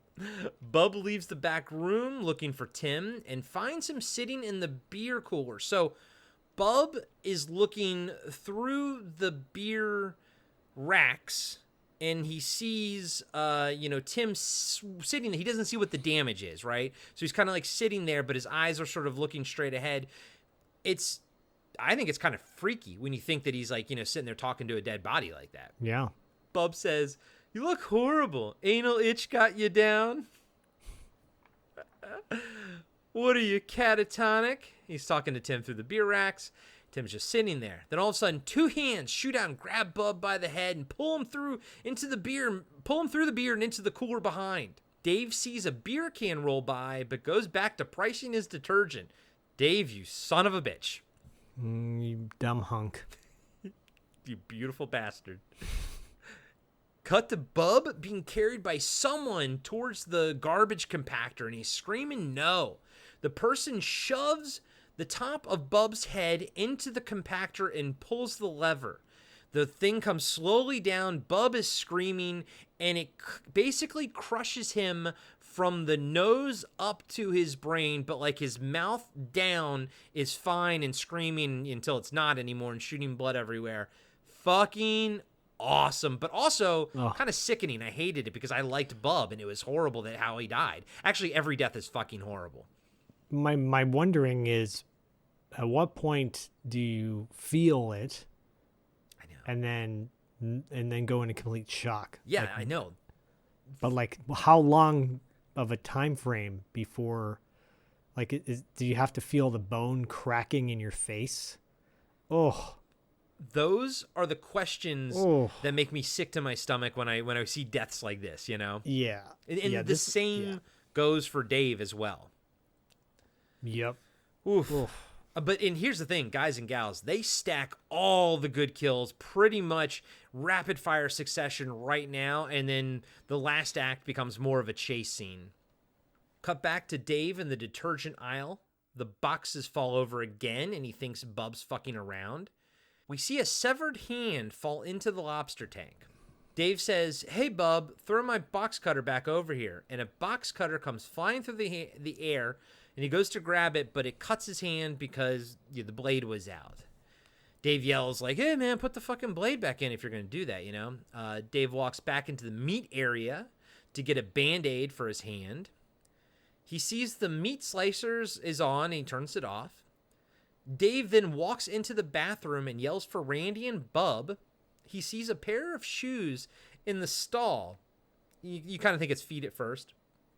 He opens the door, and it is feet. They're like severed, but he thinks that they're playing a trick on him, and those are just pig's feet in shoes, essentially.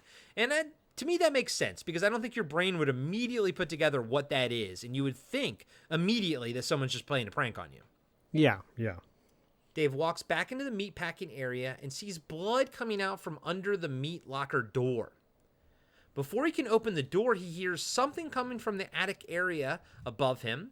There's a ladder next to him. He climbs the ladder to investigate. When he opens the hatch, a Halloween mask falls on him. And then there's like some other ones up there. A little jump scare. He takes his flashlight and looks around the darkness and yells for Bub.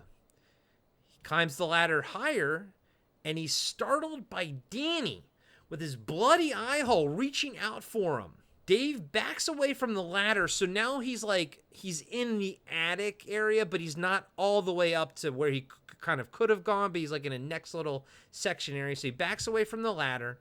Doesn't help Danny. He runs over to like another one of these like hidden window things, and he looks out and he sees Craig walking towards Jennifer at the registers. And Danny's like, "Help me." He's like still alive. Yeah. He's still hanging on. He's still hanging on, baby. Come on. Come on, man. Just die already. Dave tries to call out to her, but the glass is soundproof. Dave is yelling Jennifer the way Billy yells Jamie in The Wraith. He's like, "Jennifer! Jennifer!" This guy went from stud to doof in such a quick turn. He really does, dude. And right here's where I knew he wasn't going to survive by the way he yelled Jennifer. I was like, "Oh, you're not an action hero. You're not cool. You're dead." No. Jennifer! Jennifer! I was like, "Oh no, guy. Oh no." Dude. Oh no, guy. You're going down. He runs. Rock harders.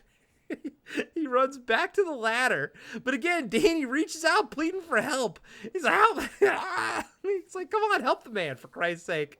This causes Dave to fall down to the floor below, and he kind of slips on the blood and everything too, and the blood is dripping from Danny's eye down the ladder. We see Dave on the ground. By the way, there's no blood now coming out from under the meat locker door. Yep. Continuity. Mistake. Continuity. What? That's the director. What?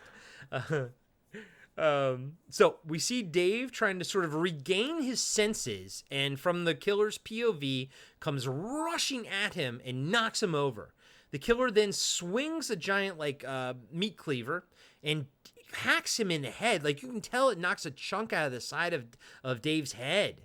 The killer then drags Dave by his feet over to this bone saw area, and as Dave is getting dragged, he's trying to reach for the meat cleaver. He misses, but he's like going, no. Yeah. It's sad, and it's sad because it's probably how I would scream. You know what I mean? But Dave's much better looking than me, so I assume he would be cooler, but he's not. So I'm gonna say I would not scream like that. No. I would say I hope I don't scream like that, but in my soul, I know I probably would. No, I'm not gonna let it. I'm gonna say no. I'm gonna say no. Good. So the killer puts Dave's head on the bone saw thing. Now, I do think Dave could have put up a little bit more of a fight, but I guess he's a little disoriented with a chunk being knocked out of his head by the meat cleaver. Yeah, so let's say probably that. got a concussion. Yeah, and probably a concussion from falling. I mean, he's just fucked up. And he gets the top of his fucking head cut off. So the meat saw goes right across where in between basically the nose and the mouth. And this is hands down the highlight kill of the entire movie. K&B's effects team did a fantastic job at that fake head, man. Dude, the fake Dave head was awesome. And the fact that he's screaming until it gets to a certain point and then he just stops screaming is what I think makes me a little bit sick in my stomach, because it's just like he just turns off at some point and I'm just like, oh God, that's horrible, you know? Yeah, I think if I had seen this movie when I was a kid, along with all the other horror films I saw, this film would have traumatized me. I think because of the fact that the killer is like quote unquote a friend, and also it's so brutal. I don't think my little, young psyche could have handled it. It's really intense. And that is what I took away too as I was watching it the first time. It's silly now and we're having fun with it, but if I watched it as a kid, all of these kills would have disturbed me, mainly because none of these people are really doing anything bad. Like, obviously, like in Friday the 13th, they always tell you, like, oh, they're having drugs, they're having sex, so that's why they're getting killed. Here, they're just doing their fucking job. And at the end of the day, it's someone that they trusted, someone they called a friend. You're right, dude. It's fucking disturbing. It is. Dare I say, a little more realistic, because that's the way it would go down. You know what? Yeah, you're probably right. Yeah, the serial killer. He didn't want to sell his business, and he snapped. Yep, exactly. Cut to Jennifer at the register. She yells for Dave, but it's dead quiet in the store. She walks around the store looking for people. She eventually makes her way to the detergent aisle, and we are treated to the falling gag once again for the third time. The falling box gag, Jennifer walks past the lobster tank with the hand in it, but she doesn't notice the hand or the blood. Never does. It never gets played. Nope. It's just like a gag. Stupid. Yeah, she walks by it like 5 times. Yeah. She then walks back into the butcher area and comments on how sort of untidy it is. And then she steps on the human eyeball, which is a good eyeball. I mean, it's a really good effect, but she doesn't it doesn't affect her. She's like, oh no, I stepped on something. Did the eyeball jump out of the olive jar, by the way? Exactly. But then I guess the idea is if Bill put it in the olive jar, he probably took it out and he's like, oh, I'm going to place it on the floor now. So I'm going to place it on the floor now. I mean, he's clearly lost his marbles completely at this point. So she says gross. So my notes are about the eyeball. She says gross and moves on with her investigation. Yeah, 'cause she doesn't know. She crushed it, so she doesn't know what it really is, I think. Exactly. All of a sudden, the meat hook conveyor belt turns on and a slab of meat comes at Jennifer.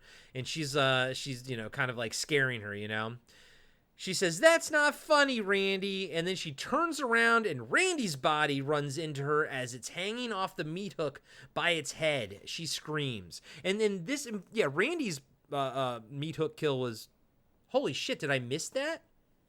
Oh, yeah. Where the fuck did I miss Randy's meat hook kill?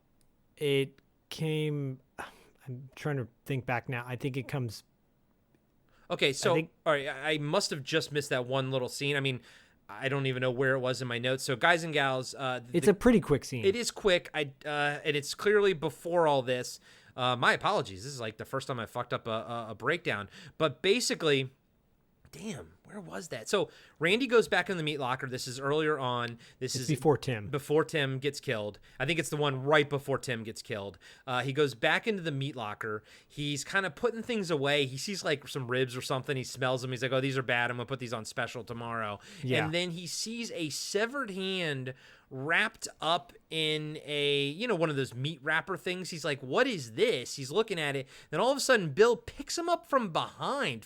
And I just want to comment, because he's going to do this later to Jennifer. Bill's upper body strength is remarkable in this movie. But he picks Randy up and basically drops his head on the meat hook. So he's hanging there, dangling. It's under his chin, his jaw. And he's like looking at it. It's a fantastic effect. And the whole time when Randy's hanging here like that, it's really well done, at all it's points one of the in time. more realistic kills. Yeah, because you see it like go in him, and you're like, wait, how did they film that? That's cool. It's really good. So I apologize, mostly to Crystal. I'm sorry. I don't know why I missed that. I think I probably missed my spot while reading through my notes, and then just went on to the next scene or something. I don't think I missed anything else. No, you did not. Okay. And I take full responsibility for not calling you on that. So thank you. I appreciate it. It's a so team Crystal, thank you. You're welcome, and we're sorry. All of the above, yes. So she says, that's not funny, Randy. Then all of a sudden she turns around, and now Randy is hanging off the meat hook, and he's hanging right behind her, and he kind of like hits her, and she screams, Jennifer looks to her left, and she sees a person's shadow in the door. And it's clearly Bill again. She runs into the meat locker area and closes the door. She runs to the back of the locker and hides behind a slab of meat. She sees a meat hook, like grabbing tool. Is that what they are? It's like a metal, or I'm sorry, is that just a meat hook? Is that all that is? Yep. Okay. And it's got the little wooden handle, so you can kind of just grab the meat and move it and everything. Yep. Okay. Clearly, I never worked in a grocery store. So she grabs a meat hook that's kind of hanging off of a slab of meat. Slowly, the camera pans up behind her, and we see a pair of legs and a lower torso hanging behind her. The upper part of the body has been cut off. She doesn't see it. And that's cool. I like that shit a lot, that she never sees it behind her. As she's sitting there, a piece of meat next to her starts moving, and then she runs out of the locker room with the killer chasing her. How did he get in, though? I don't know. And how did he have time to cut all these bodies up? I know. Yeah, I know. Continuity. She tries to close the meat locker door, but the killer tries to grab her. She stabs his hand through with the meat hook, then tries to use Randy's dead weight body to block it, but she can't get the door closed. She abandons... What's funny about that, by the way, is she tries to keep the dead weight, but he's on like a pulley. Yeah. Like he's on a... So it would just move the body out of the way really easily. Which it does, yeah. Yeah. She try A for effort, right? Yeah. She more like a D for effort. She's an idiot. She abandons the plan and runs back into the store. She's white trash. She is. Jennifer runs to the store and up to Danny's office. She knocks on the door screaming for Danny, but no one answers. Now she sees blood coming from under the door and backs away. But why is there blood now? He's in the attic at this point, And she backs away and falls right down the chute that kind of goes into, I don't know if it's the trash area, part of the stock area or something like that, but it's like this metal chute. It's not the conveyor belt that will happen in a second, but it's just like a slide essentially. And she slides down this chute and into the stock area below, where Tim's upper body and his lower body is cut in two and put into two separate trash cans. Yeah, you're right. Like at this point, how does fucking Bill have the time to do all this? Because I'm really good at my job. That's why. You're right. He has a sign on him that reads, "As advertised, half off." I thought that was funny. Yeah, now the puns start coming out. Now they start coming out, because there's another one in 1 second. Jennifer screams. She gets off the ramp and immediately sees a hand sticking out of the trash compactor. Next to the hand is a little tag that says, "New crush-proof boxes." And of course they're crushed, you know? Yes. Yeah. Yeah, I like that. That was funny too. Because I didn't notice it the first time, and the second time I only noticed it because I paused it, I was taking my notes. And I saw it and I was like, guys, you're clever. Jennifer runs into the next room, and Joe's body comes down the conveyor belt. It's like sort of laying there. When it gets to the bottom, the conveyor belt goes back and the body starts coming back up, but the body falls apart because it's cut up, but it's just sort of placed together. Again, when did Bill have time for this? Yeah.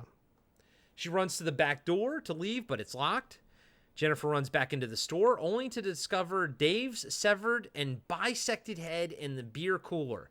She almost throws up, and this was good. I thought this was really good. So it's Dave's head. Obviously it's her love interest. It's cut like right in the middle, and then the top part is placed back on, but not perfectly. So it's like off. It's weird, which is cool. What makes it pretty freaky. And of course, this is kind of like the centerpiece of the image of the cover as well. It's clearly this kill and everything is the centerpiece of the film.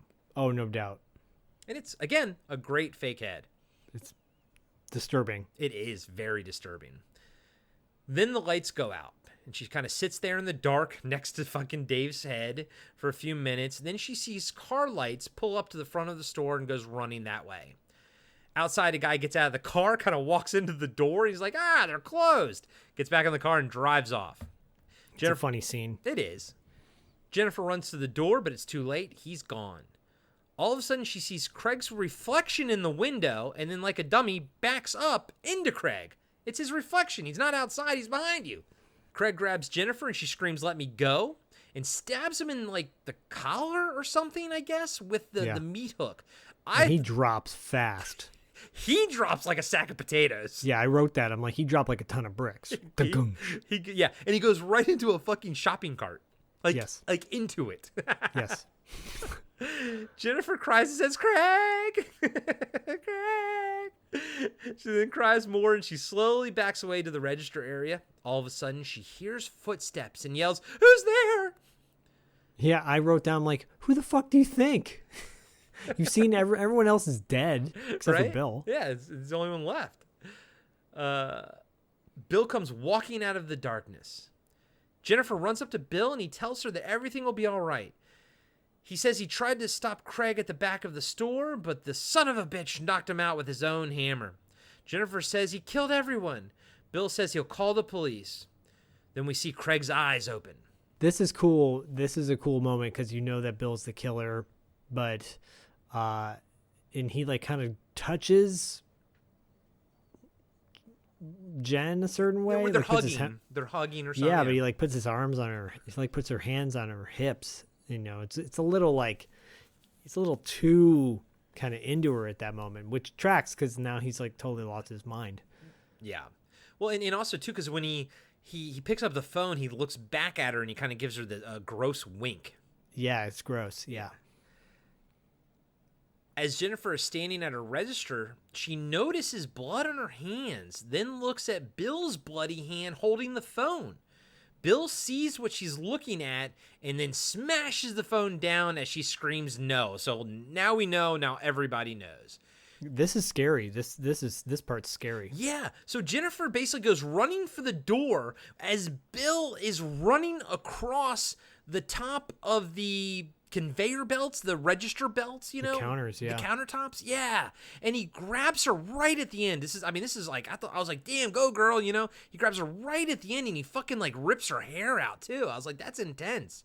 Yeah, it's creepy the way he's stalking after her. Yeah, because he's kind of like doing this like motion, Jennifer says, "You killed them, but why?"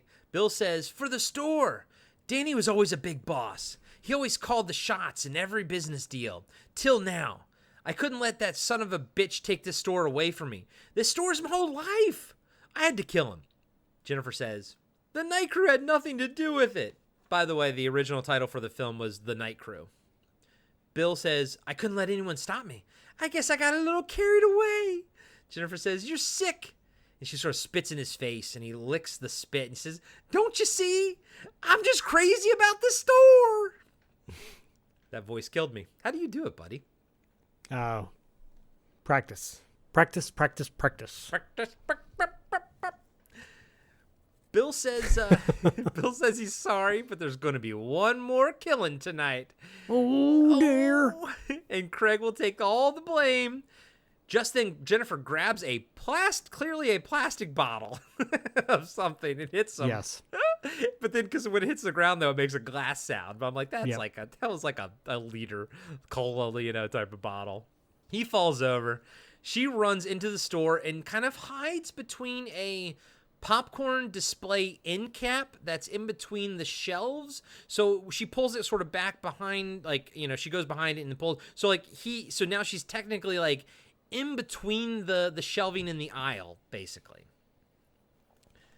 Bill goes looking for her, and this is when the director chooses a very interesting shot of Bill's distorted face looking through a bottle of scotch or something, but he looks like fucking the Master Control program from the end of Tron, Totally does. And in this guy, the director clearly loves this because he does it twice. Yeah, yes, he clearly thought this was a good one. A good choice.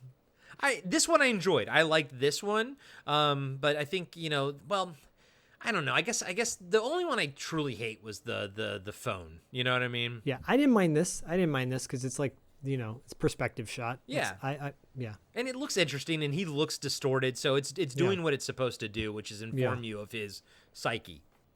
Bill eventually finds himself near Jennifer's hiding spot, but doesn't know she's there. He has a meat cleaver in his hand.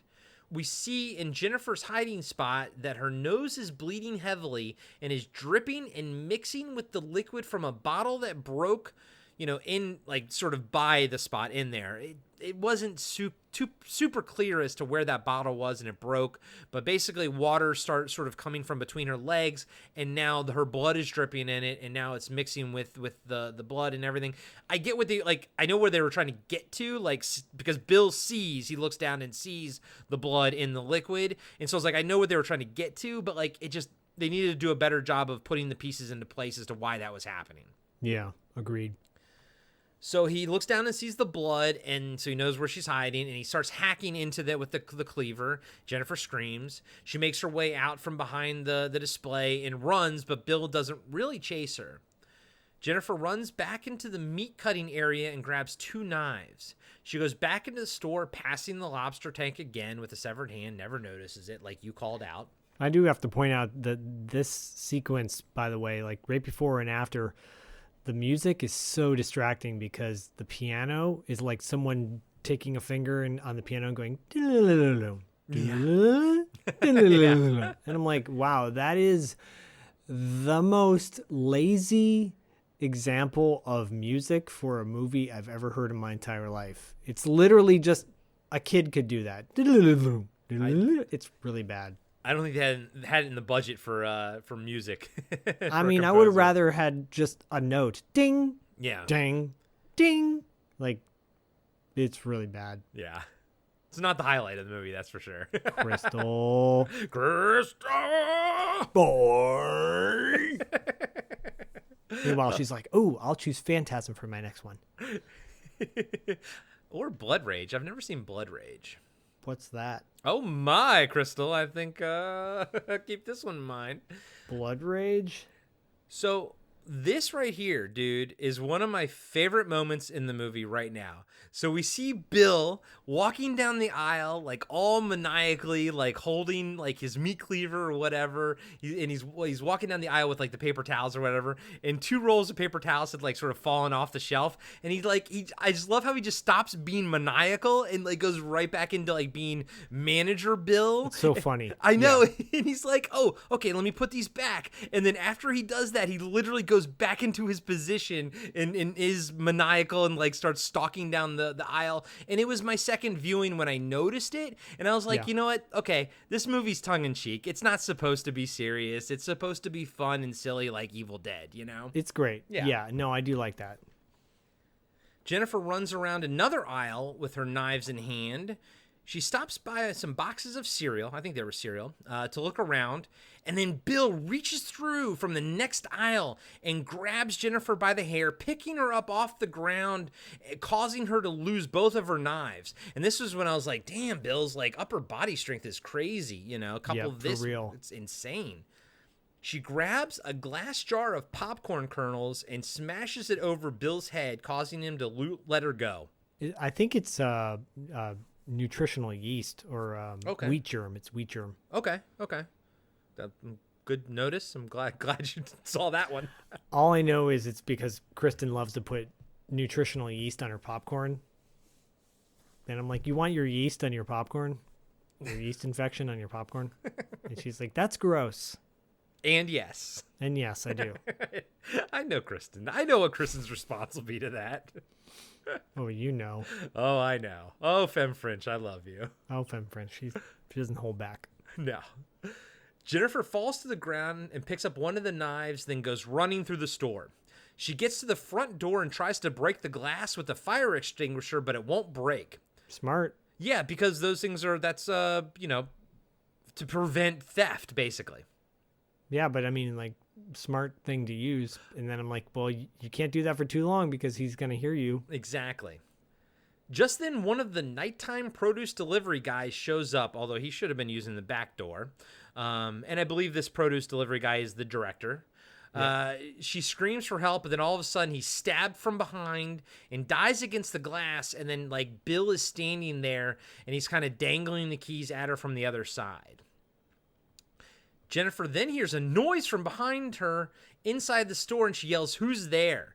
She takes her knife and walks into the store looking around. She hears someone yelling for help and finds Danny lying on the ground, but she can only see his head and his arm. She runs over to him and grabs his arm to help him up, but it's Bill's arm and he's holding Danny's severed head. Can we also talk about the fact that she says, "Who's there?" Meanwhile, she's being stalked by a maniac. Well, who's there? Well, I mean, hold on. Bill's outside at the moment when she hears, like, the noise, right? She says, but I wouldn't be making any sounds at all, is what I'm saying. Well, no, I agree with you, but I'm saying continuity-wise, like, how did Bill get back inside in that quick of a time, you know? Exactly, yep. Yeah. So, Crystal. So he, like, stands up and he's holding the severed hand. Bill mocks her by sort of imitating Danny's calling for help and everything. Yeah. Then he kisses Danny's face, on the face on his severed head. Well, tracks with the photo on the table with the arm around him, and that's true. Lover scorned. This is true. Lover scorned, baby. Not that there's anything wrong with that, as Seinfeld would say.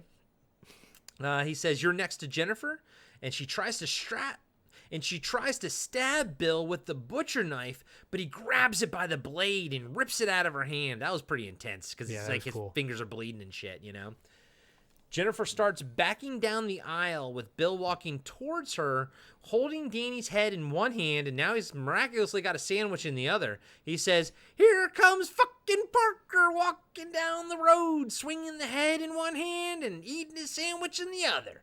Then he says, "You're playing hard to get." And this is when he says something that I couldn't fucking understand. It was like, "Now run," or something like that. And that's at the beginning when the quote, the same sort of thing I did, the intro of this, I was trying to, that's what I was kind of implying. But I don't think he says, "Now run." I don't know what he says. I don't either. I couldn't understand it. And I, like, turned the volume up and everything. So she goes running through the store and right into Craig, who puts his hand on her mouth to prevent her from screaming. He says Bill tried to set him up. That's why he didn't kill him. Craig says Bill knocked him out, and when he came to, he saw Bill kill Linda. He tried to run after Bill, but he locked the doors. Craig said he even tried calling the cops. I think Craig's lying, dude, truthfully. Yeah, I mean, you're going to believe this guy? Exactly. Why would he be telling the truth now? No. Exactly. Craig says he got in through the bathroom window, and that's how they'll get out. Just then, Bill comes out from around the aisle and hits Craig with Danny's severed head. I do like it when you beat somebody with a part of somebody else. You know, I think that's funny. That head is not looking as good as it did earlier in the movie, but it's still pretty good. Yeah. Jennifer runs all the way to the bathroom while Bill beats Craig unconscious with Danny's severed head, then drops the head on him and walks towards the direction Jennifer went. Jennifer makes it out the window and onto the street as Bill reaches for her. She runs to her Jeep, unlocks the door, opens it, and Linda's dead body falls out. How did he get the dead body in there if Bill didn't have her keys? Continuity. Jennifer drops her keys to the ground, and then Bill reaches out from under the Jeep and grabs her by the ankles and pulls her down. He starts dragging her under the Jeep to the other side. He doesn't see she's holding a butcher knife, and when he bends over to hack her with the cleaver, she stabs him in the chest. Bill says, "Where'd you get the knife?" and falls over. And I like that line. I like him saying that. I thought that was fun. But yeah. Zach, he falls over, right? I mean, by the way, the knife is like halfway into his chest. He falls over. Through bone. Like right into his heart. He falls over, lands on his back, and then the knife comes down and lands on the box next to him. So it shoots up in the air. It goes boing. So it happened when he fell, essentially? It just shot out of his chest? I mean, it's a wacky scene, and yeah. Okay. You're like, what do you want from me, man? The look on Zach's face was, what do you want from me, man? I don't know. I mean, this movie does try to do like parody type things at one point, but also can be really dark and creepy as well, like really brutal. It's a mixed bag for sure, mixed feelings, you know. And I think that tonal shift is what would have probably added to my trauma as a kid, because it goes from 1 second from being funny and silly, like him walking down the aisle and seeing the paper towels, to, fucking Dave screaming, as much as we make fun of Dave for it, it was like, I mean, it was gut-wrenching screaming, Yeah, it's guttural. It's intense. Yeah. Jennifer runs to the payphone and calls the cops. She says she put a quarter in there, though. Dial 911. I noticed that the first time I watched it. I didn't note it the second time, but I noticed the first time I was like, you don't need a quarter for 911. Even we know that, right? No, I'm like, I could hear someone saying, well, but she's she's panicking, she's freaking out, you don't know her mindset. Yeah, but come on. You don't need a quarter for 911 on a payphone. Nope. It's a free call. Just then, but I do like the fact that she did get off like where she was. Like she says where she's at. The cops are like, "Are you in danger?" She screams. Just then, Bill punches through the glass and attacks her. Then he goes and pushes the phone booth over with Jennifer in it. He tries climbing in through the door as Jennifer's climbing out through the hole. Just then, Craig runs up and grabs Bill's meat cleaver and starts hacking at Bill. One swing, this one's intense, one swing lands the cleaver between Bill's middle finger and his ring finger. That looks painful. Yeah, oh. Craig keeps hacking until Bill is slumped over and bloody in the tipped-over phone booth. Craig and Jennifer stand over the body. We see there's a little bit of a time-lapse effect going on. We see a slight time-lapse effect, and now the cops are showing up to the scene, and Craig is standing there covered in blood, holding the cleaver. The cops get out of the car with their guns drawn, yelling, "Freeze!" Who are these cops? Well, one of them's Bruce Campbell, baby. Looking young buck. I mean, dude, he is hell young. This is like, I always, it's always weird to go back and look at like Evil Dead 1. And I just think Evil Dead 2 is what Bruce Campbell, it's like, no, I'll take it back. Army of Darkness is my quintessential Bruce Campbell look. Like that's how I like my Bruce Campbell. Evil Dead and like this and everything, like he looks so weird and thin and young. I don't get it. I know Evil Dead 2 was before this, right? Or right around here, I guess. Right around the same time. Yeah, but Evil Dead 1 is way before this though. But Army of Darkness is way after this. I'm just saying I like Army of Darkness era Bruce Campbell.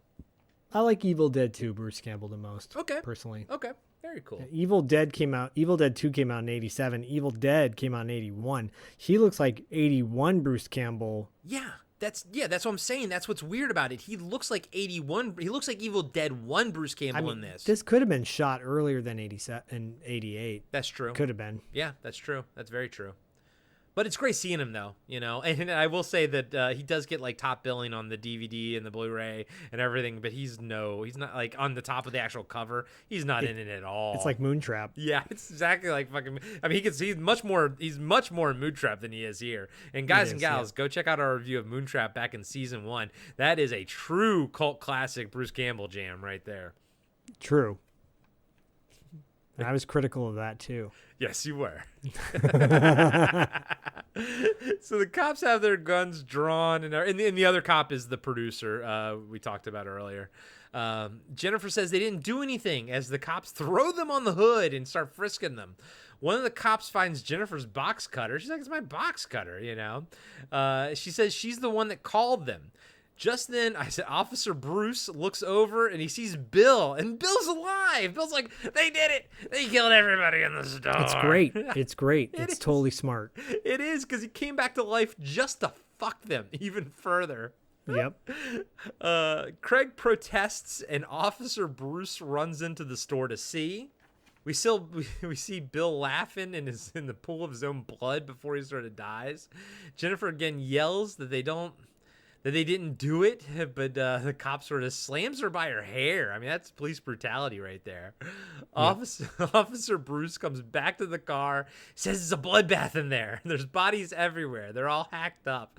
And, I'm like thinking like, okay, but, forensics will figure out that it's Bill's fucking fingerprints everywhere. But then again, their fingerprints are all over the store. All three of them are all over the store, Yep.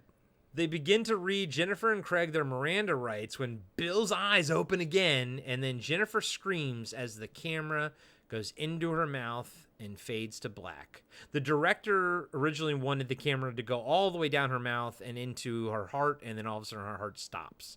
And it's like, yeah, there was no way you were going to fucking pull that off on this budget. But that is Crystal's Intruder.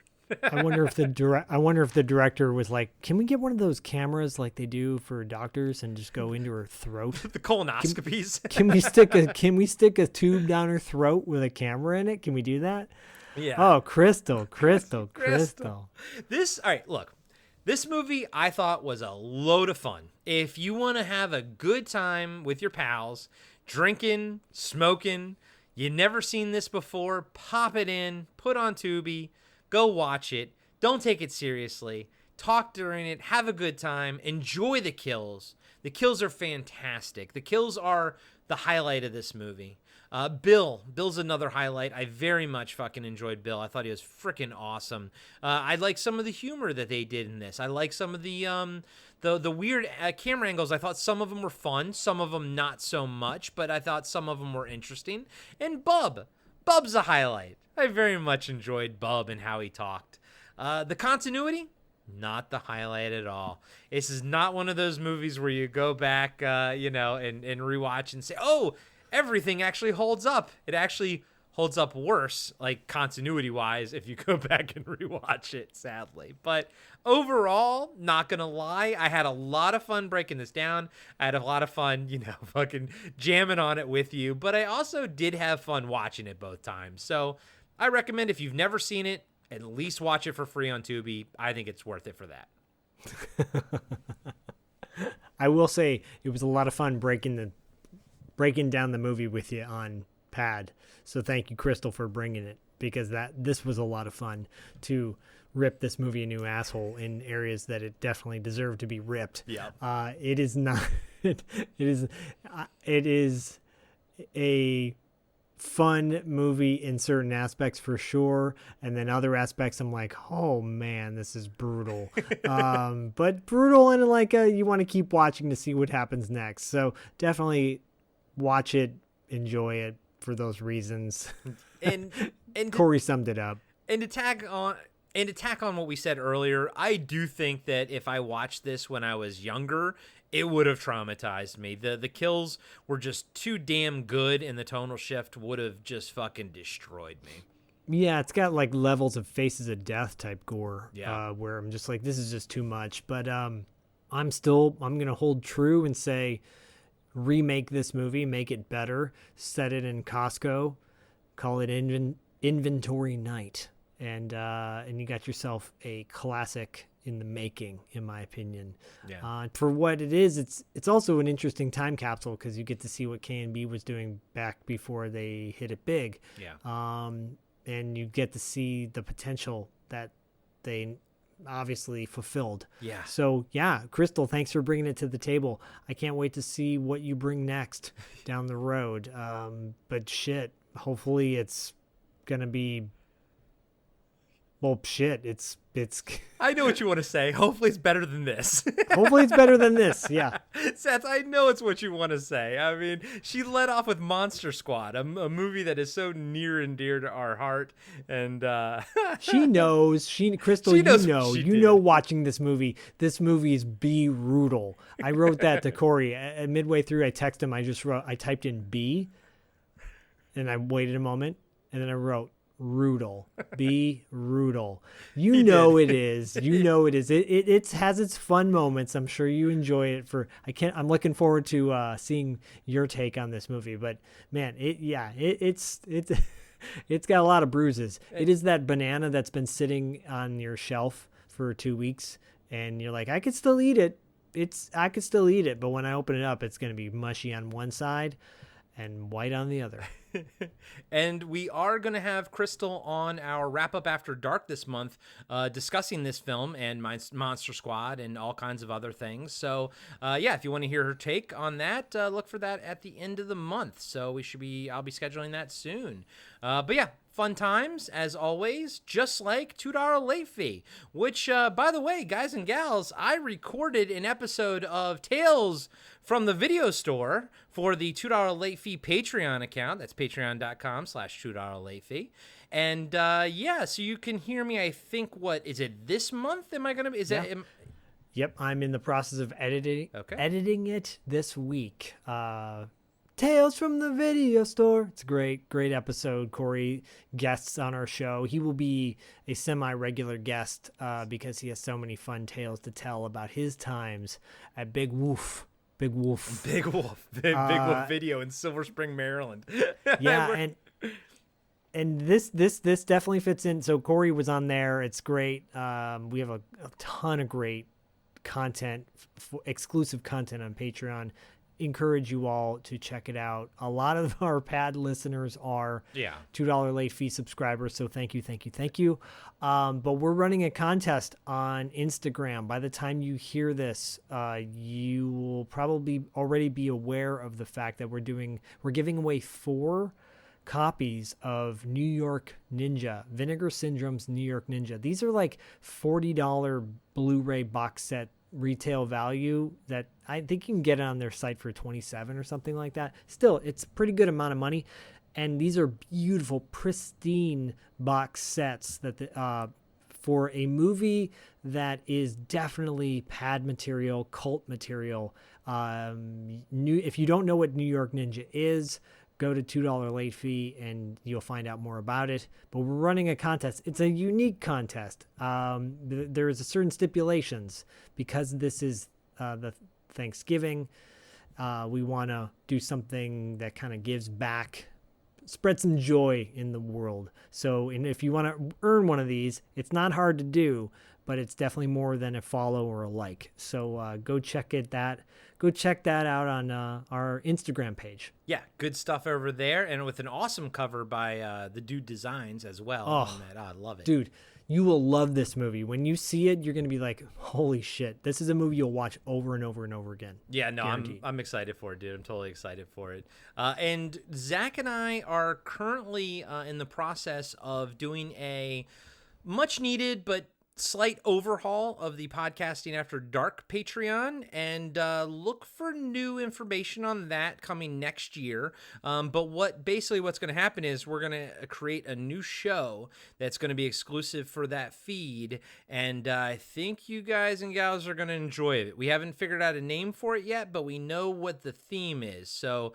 look for more information coming by the end of the year. We'll obviously announce it online and everything, but good stuff happening there. just like good stuff happening all over the BFOP network. Go check so much good stuff. So much good stuff. Go check out The Blast from Our Past. Go check out our boys over at Talking Back, Action, all that good shit. People, don't forget, we have so many awesome shows over here. And then, of course, check out our friends of the network. Ready to Retro is a good time. Obviously, $2 late fee. We always hope everyone supports that as well. But Cartwright, a Seinfeld podcast. Cartwright! Adam and I are actually almost done with season 7. And we're about ready to start season 3 of Curb for the Cartwright Patreon. So, man, oh man, it's just content after content after content. I tell you, after we record tonight, tomorrow I wake up and I just start editing this. And then next I just record another episode of something else, edit that. It's just... we never stop. Zach's editing $2 late fee. Zach's editing interviews that we've done with like Patricia Tallman for Podcasting After Dark. So we are just constantly jamming and constantly cranking out content. So we appreciate all the love and support you guys give.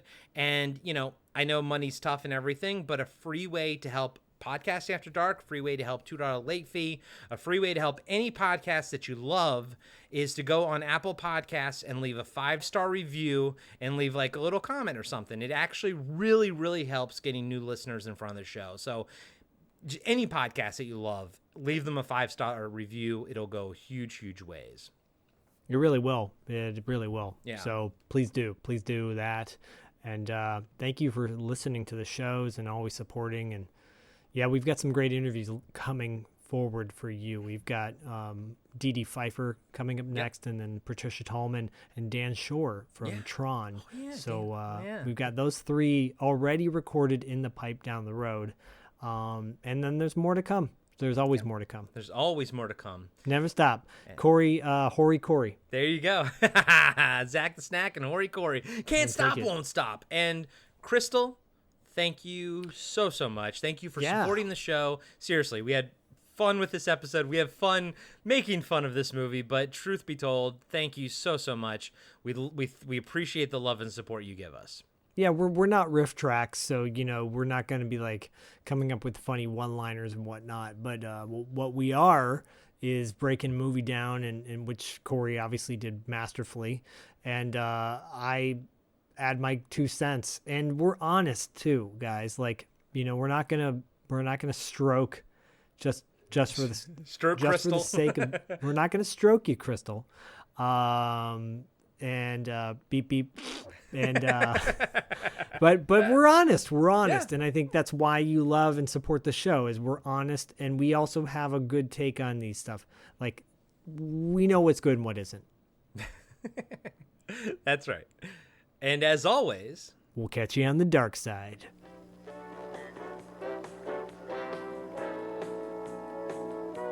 Join the Podcasting After Dark Patreon community to unlock exclusive monthly content like cast interviews and a fan feedback show. Plus, you get every regular episode of Podcasting After Dark completely ad-free. You can also support the show by rating and reviewing us 5 stars on Apple Podcasts and by recommending us to your friends. Finally, make sure you follow us on Reddit, Instagram, and Facebook for news and updates about future episodes. Just search for Podcasting After Dark.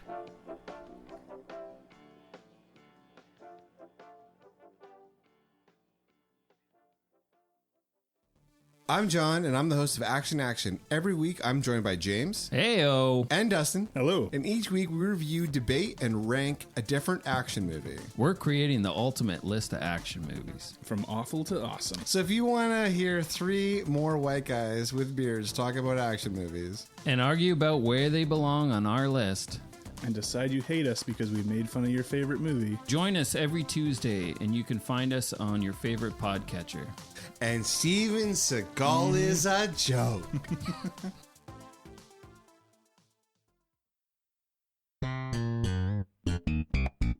Hello. La la la. I'm Adam. And I'm Corey. And we are the hosts of Cartwright, a Seinfeld podcast. We are breaking down every single episode of Seinfeld as we watch it, reliving this amazing show. That's right, it's a trip down memory lane for all of us 90s kids out there. You can find Cartwright, a Seinfeld podcast on iTunes, Spotify, Podbean, and Patreon. La la la.